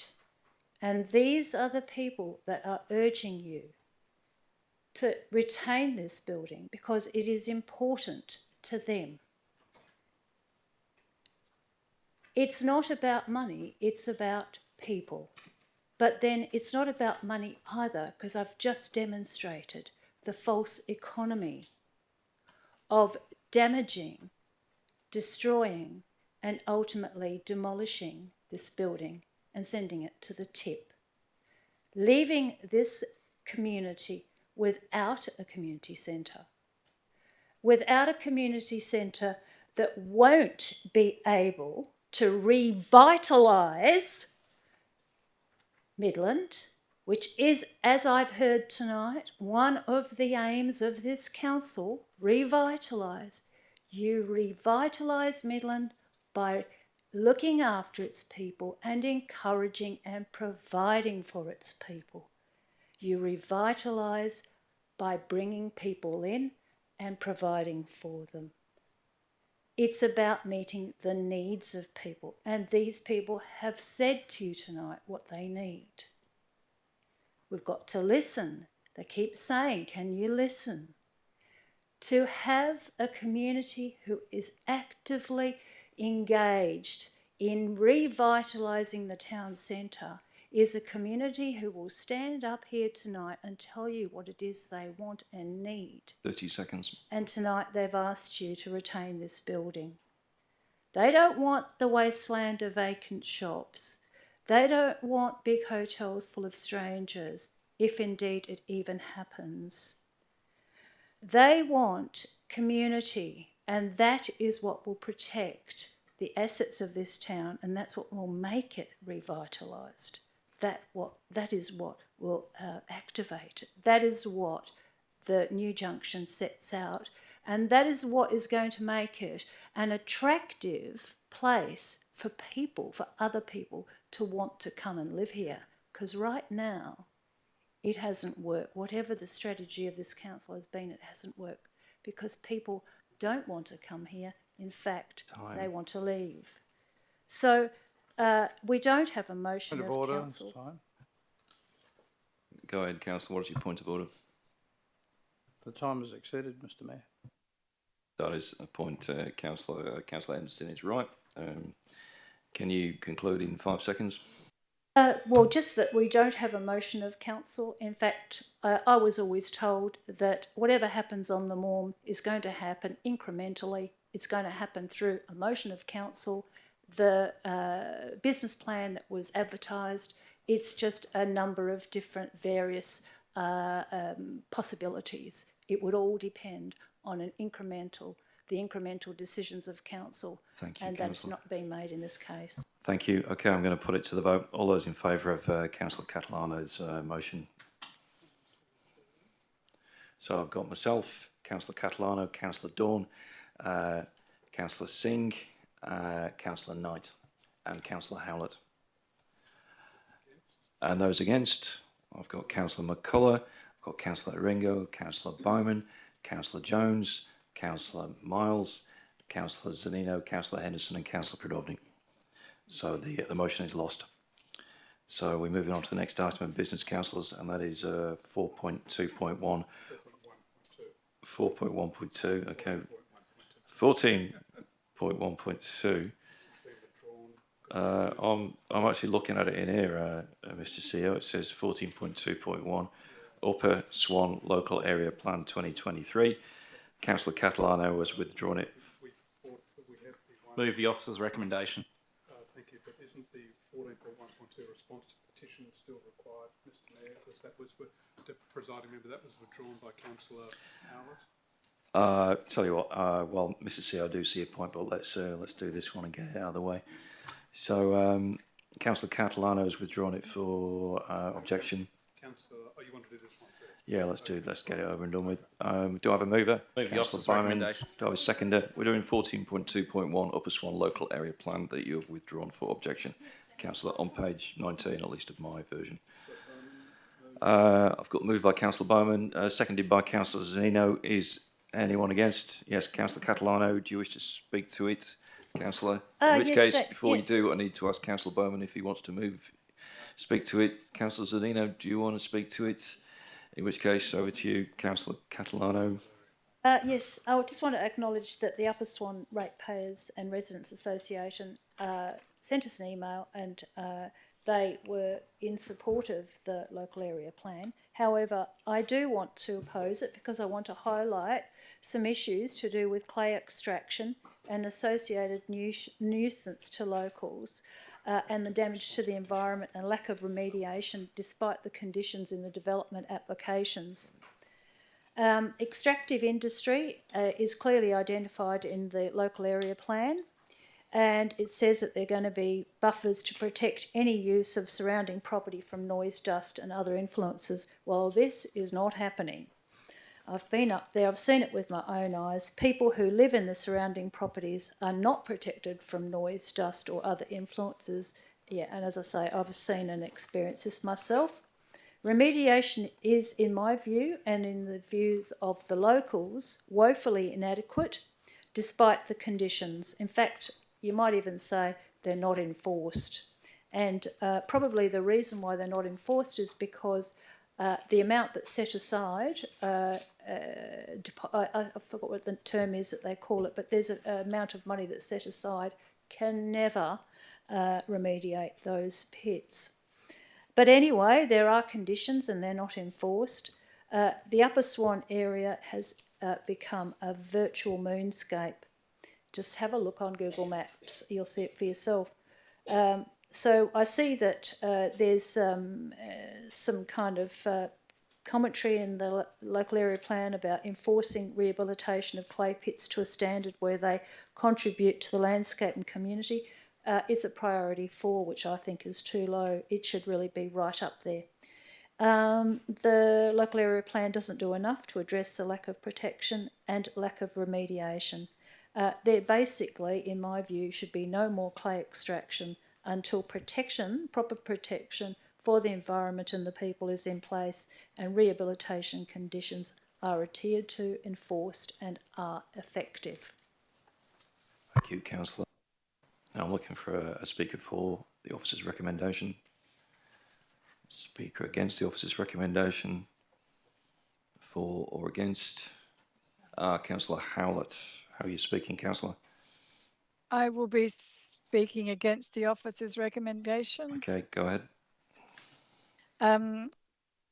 There's an increasing urban development to happen through that particular area, as is stated in the local area plan, and with Clementine Estate really being one of the first of possibly more estates.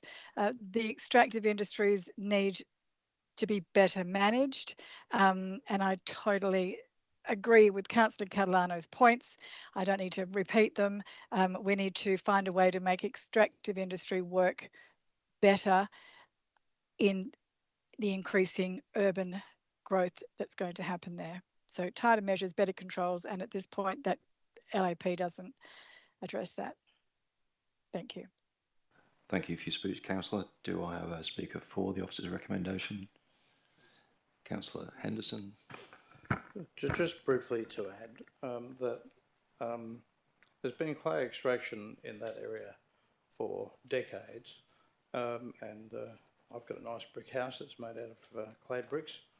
The point is that it makes sense to recover the clay from that area.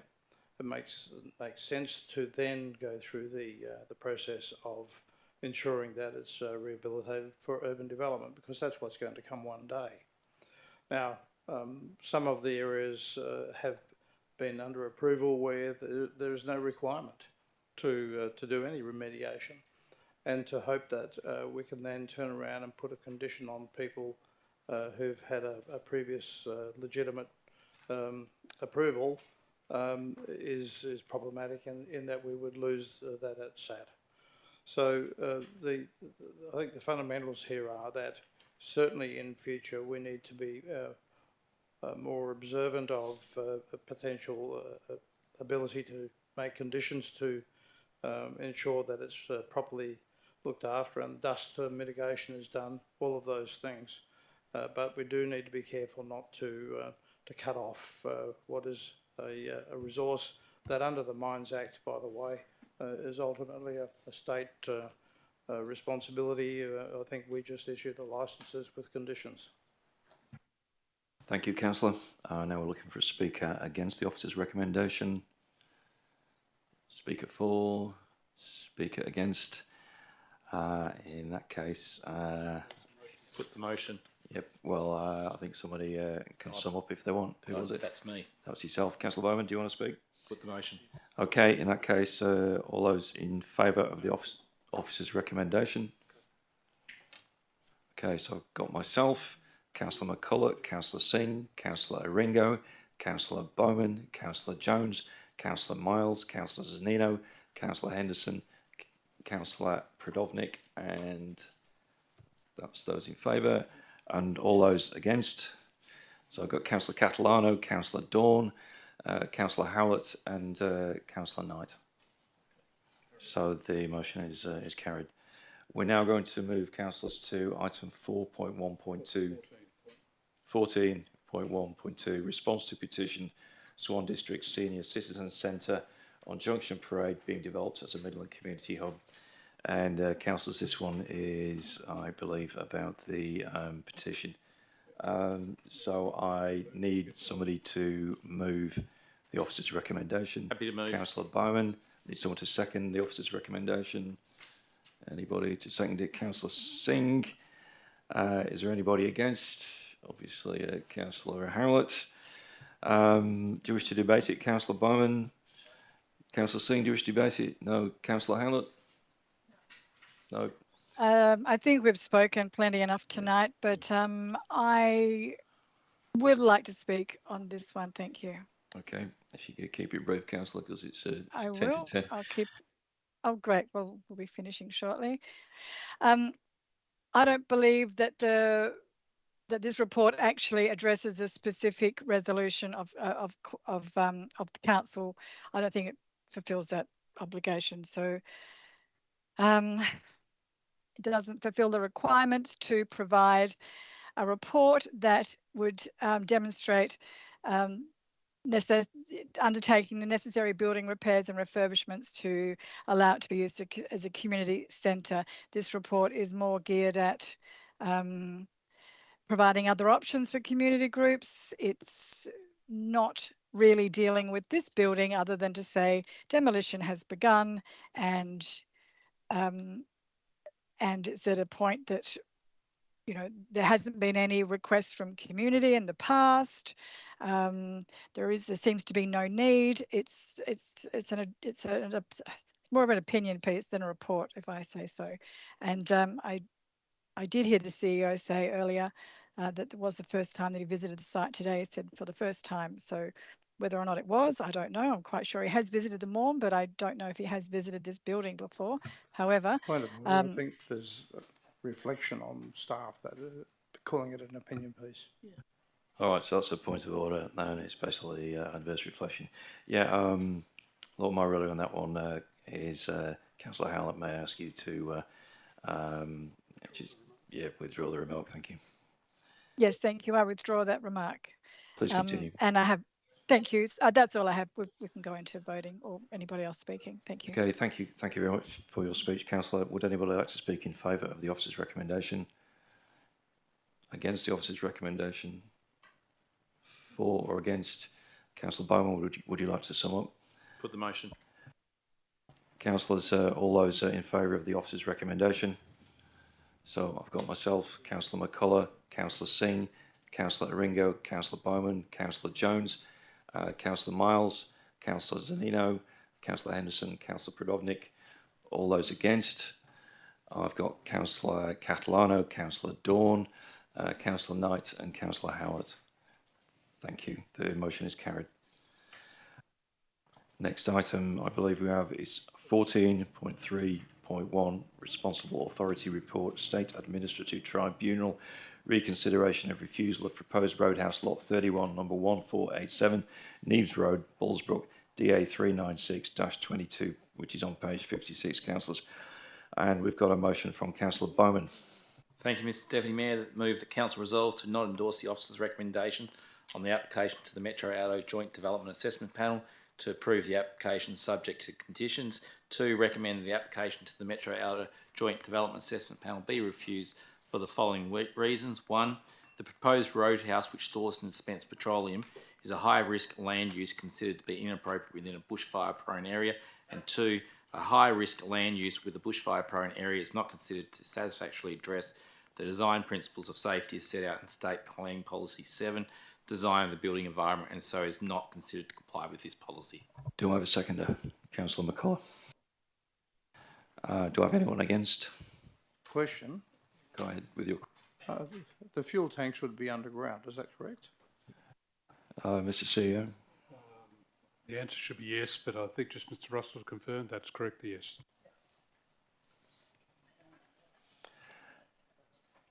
Is anybody against? Councillor Henderson. Okay, in that case, Councillor Bowman, begin your debate.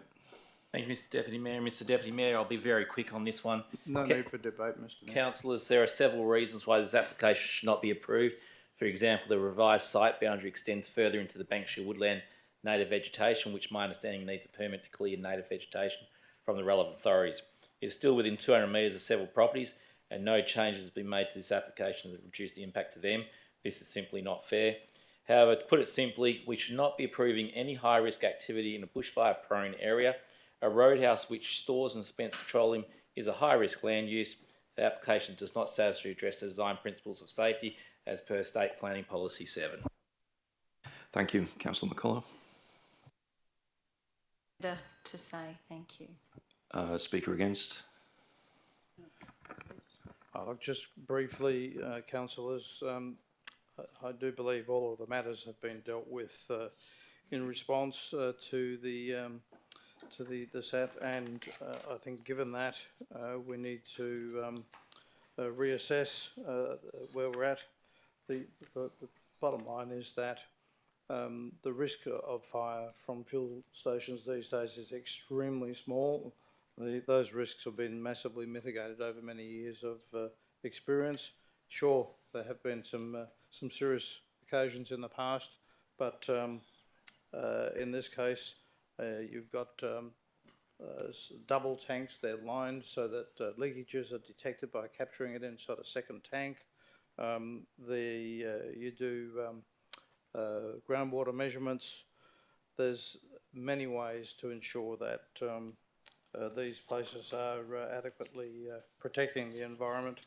I understand the concerns of the community, and I certainly would expect all of the matters that have been raised in the officer's recommendation to be dealt with properly, particularly things like sedimentation, and it was discussed about minimising such things as airborne dust and the like during the works. That can all be done, and I would expect the community to keep the developers on track with that, and that staff would act on those things quickly and efficiently as they usually do. So I can't see any reason at this point to be able to refuse it.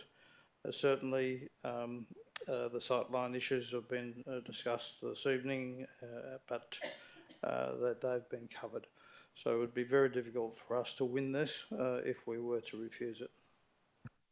Thank you, Councillor. Do I have a speaker for the motion? Speaker against? For or against? In which case, Councillor Bowman, could you please sum up? Thank you, Mr Deputy Mayor. Mr Deputy Mayor, it shouldn't be about whether we're going to win or lose. JDAP's come up with some interesting decisions of late, especially when I've been on the JDAP meetings as well. This is not acceptable. It's not acceptable in the right location. It provides a risk to the residents and the community, with some of them here today.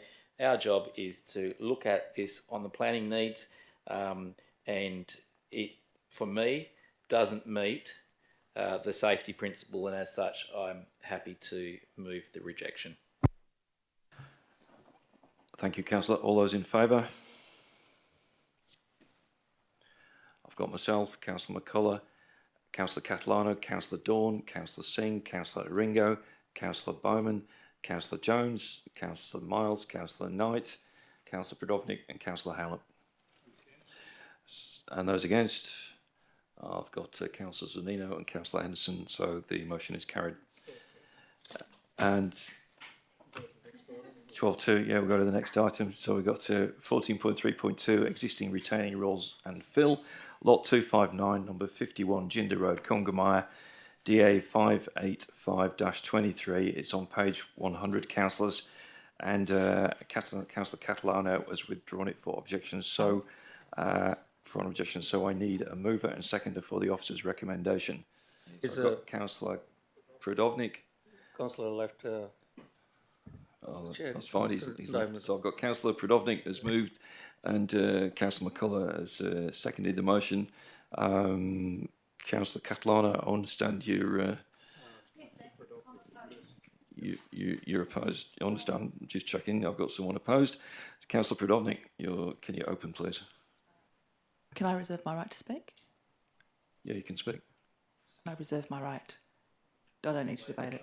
Do I? Oh, to reply, sorry. Yeah, okay. And I didn't write down who seconded it. With the seconder, please identify themselves. Councillor McCullough. Thank you, Presiding Member. Councillors, this is before us now with this application that I believe meets requirements and that the adjoining landowner would be happy with as well. That fence is now reduced in height from the 1.8 metres to the 1.293 metres, and that reduction in the fence height is that 0.507 metres. If you've been out there to have a look, you'll probably see that the fall of land along Jinder Road as being an older suburb as well. Not necessarily conducive to pool constructions without retaining or to other significant constructions in backyards, as it's an older suburb and older fences. So I have seen along there some precedences of the retaining to mitigate other constructions and to mitigate runoff and erosion, which is fairly significant as well and a good consideration. You'll see the maximum height of the retaining wall is now 1.4 metres at the rear, and as you have seen some from the deputation last week that clarified some of those other respects. The retaining wall and the fence, it is interesting to note and pertinent, is obstructed by the two sheds on the neighbour's property that sit adjacent. And that means that 44% of that retaining wall and fence is fully obstructed. And more importantly, the location of those two sheds means that most of the view from the neighbour's outdoor living area towards the retaining wall is obstructed. And with those plantings also on the applicant's property, that will add to the amenity there as well. The adjustments to the design are a direct response to the neighbour's request to reduce that overall fence height inclusive of the retaining wall, to a height of 2.4 metres. It's always good when we get a good outcome where everybody is happy, and with that screen planting, it will add to the amenity. So councillors, I do urge you to support the officer's recommendation so we can get this done and dusted and move forward. Thank you. Thank you, councillor. Speaker against. Thank you. Well, actually, I couldn't really see anything that had been substantially rectified from the previous development application, and it looked to me that it didn't comply. Still, I believe the neighbour hasn't been properly consulted on it, but my main concern was the fact that to reduce the height, which was, you know, it was because it was going to be such a massive kind of visual impost.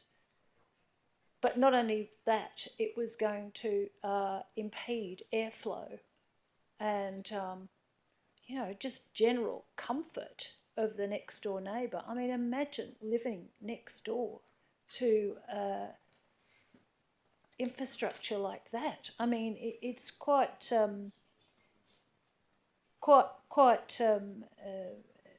think it'd be very uncomfortable. But to make an adjustment for that, they've reduced the height of the fence, which sounds great, except that it means that they can look over into the property, the adjoining property. So the proponents, who are way up high, can look over into the adjoining property and into their backyard. And the thing about it is that it's all a making of their own, because they've gone ahead and illegally infilled the site. It's a very difficult situation for them now. I just couldn't get over, oh well, they've got sheds and you can use the sheds for screening. I mean, that is not good enough. What happens if you want to take the sheds down? Sheds are not, you know, fit infrastructure. So ultimately, I just think this does not provide an answer, and it's difficult to know what kind of answer it could provide for the adjoining neighbour. It seems to be all in the favour of the proponent. And finally, I did think there was a comment made at the Agenda Forum last week that lily pillies have got an awful lot of berries on them and likely to stain surfaces, and I don't think that they're going to be an ideal screening plant either. Five seconds. Altogether, there wasn't anything that made me think that this was actually in any way an improvement, or that any of the problems were in fact rectified. Thank you, councillor. Speakers for. Sorry, Councillor Howlett has a question. Oh, thank you very much, councillor. Councillor Howlett. Well, actually, Councillor Miles, thank you. I'd like to speak against the motion. That's why my hand's up. Okay, so I'm looking for a councillor for the officer's recommendation. Councillor against. Councillor Howlett. Thank you. Okie dokies. So the proposed changes in this application have not addressed the existing problems of the landfill boundary setback and the ongoing visual privacy of the neighbouring lot number 49 Jinder Road, Coongamaya, and they do not meet the residential design codes of Western Australia. The existing works do not fulfil the design principles of design element 5.3.7, 5.1.3 and 5.4.1 of the residential design codes of Western Australia pertaining to site works, lot boundary setback and visual privacy. These are the reasons why. The development has not minimised the amount of fill required. The finished levels of the works do not respect the natural ground level at the boundary with the number 49 Ginder Road, Kungamaya, instead providing an abrupt vertical transition at this boundary. The unenclosed outdoor living area is elevated more than 0.5 metres above the natural ground level and does not comply with the required boundary setback of 1.5 metres.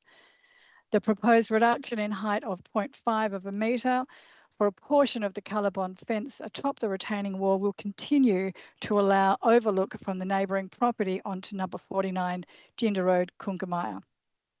There is no provision for replacement plantings of the screening shrubs should the lily pillies fail to thrive or die. The screening shrub lily pillies produce and drop berries. These fallen berries are known to cause litter and possible slip and trip hazards for the occupants at number 49 Ginder Road, Kungamaya. And with regards to the landfill, as no application was made for the landfill, we do not know the quality and the type of fill that was used to elevate that site to that height. So for those reasons, I do not believe that we can approve this second round retrospective application. Thank you. Thank you, Councillor. Do I have a speaker for the officer's recommendation? Speaker against? Speaker for? In that case, before your right of reply, Councillor Prodovnik, I'd like to speak very briefly, so I'll hand over the chair to Councillor McCulloch. Look, councillors, this is a retrospective application. That is, the application was put in after the swimming pool was constructed. There's been no change to the pool elevation, the size of the pool, the retaining walls, the fill. It is a change to the fence height. Councillors, last time this council voted unanimously against this application. I'm going to vote the same way. So I'm going to vote against the officer's recommendation. So, councillors, I'll now pass it over to Councillor Prodovnik for your right of reply. I'll just keep this brief, it's late. I simply just want to say that staff are satisfied with that the application fulfils the design principles. They say it's compliant with the residential design codes of WA and the city's local planning scheme number 17. So can we just put this to the vote? Yeah, so councillors, all those in favour of the officer's recommendation, which is to basically approve this retrospective development, please raise your hands. Oh no, I'm against, aren't I?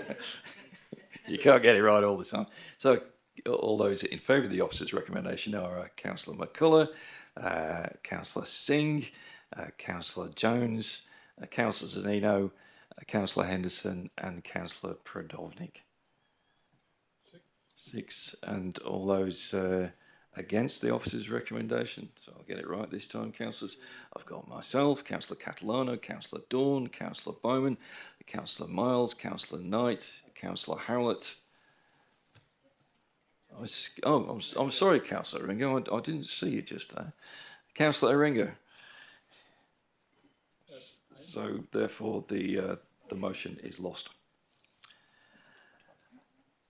So now we, councillors, you will look at the clock there. You'll see it is coming up to 10:10. Sorry, I just don't understand how many councillors were for it? 6 for, 8 against. Oh, okay. So, councillors, we are now approaching 10:10, and I'll draw your attention to our new meeting procedures, local law on page 12, 2.14, meeting closure times.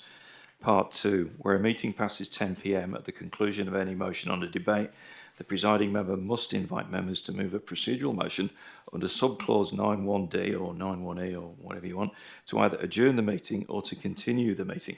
So we need to decide whether to adjourn it or to continue it, bearing in mind it is close to the holiday break and we've got a lot of business to conclude. So, Councillor Bowman, you put your hand up first. Through you, Mr Deputy Mayor, I'll test the waters and continue to 11 o'clock.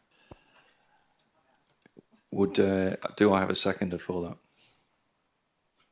I don't have a seconder for that, so maybe we could try a different extension, maybe to 12:30. Would any councillor want to move a motion to continue to 10:30? No, doesn't seem to be a lot of enthusiasm for that. In which case, we are going to adjourn the meeting until, and it would be good if we could get some indication from councillors. We could either do Thursday, but that's not on. So, Mr. CEO, can we do tomorrow? Thank you. Through the chair, no, we don't have any staff to be able to support the meeting tomorrow, so the only options are Monday or Wednesday next week. Sounds like a lot of people wanting Wednesday, but Mr. CEO, you mentioned there's a risk with Wednesday. The risk for Wednesday, we're close to the end of the year in terms of staff action on any items that they've got. We've only got one day in order to initiate that action. So the alternative, councillors, is to meet on Monday. So would any council like to propose that we meet at 6 p.m. on Monday? Okay, so moved by Councillor Zanino, seconded by Councillor Dawn. Is anyone against? Councillor Jones is against. In which case, I we just vote. am also against. Understand that. I just need to seek advice on the CEO, as I've never done this before. Is it just a straight vote, or do we get to debate it? It's a procedural motion at this point in time. I believe it's a straight vote. All right. In that case, I'll put the motion. So the motion is to adjourn the meeting until Monday, 6 p.m. So all those in favour? All right. Yeah, that looks like it. So I've got myself, Councillor McCullough, Councillor Catalano, Councillor Dawn, Councillor Singh, Councillor Aringo, Councillor Bowman, Councillor Miles, Councillor Knight, Councillor Zanino, Councillor Henderson, Councillor Prodovnik. That's it. And those against are Councillor Jones and Councillor Howlett. And the public gallery are against it as well. Okay, in that case, councillors, the meeting is adjourned at 11 minutes past 10 until, and we will resume at 6 p.m. on Monday. Thank you, councillors, for your participation. Good night, everybody.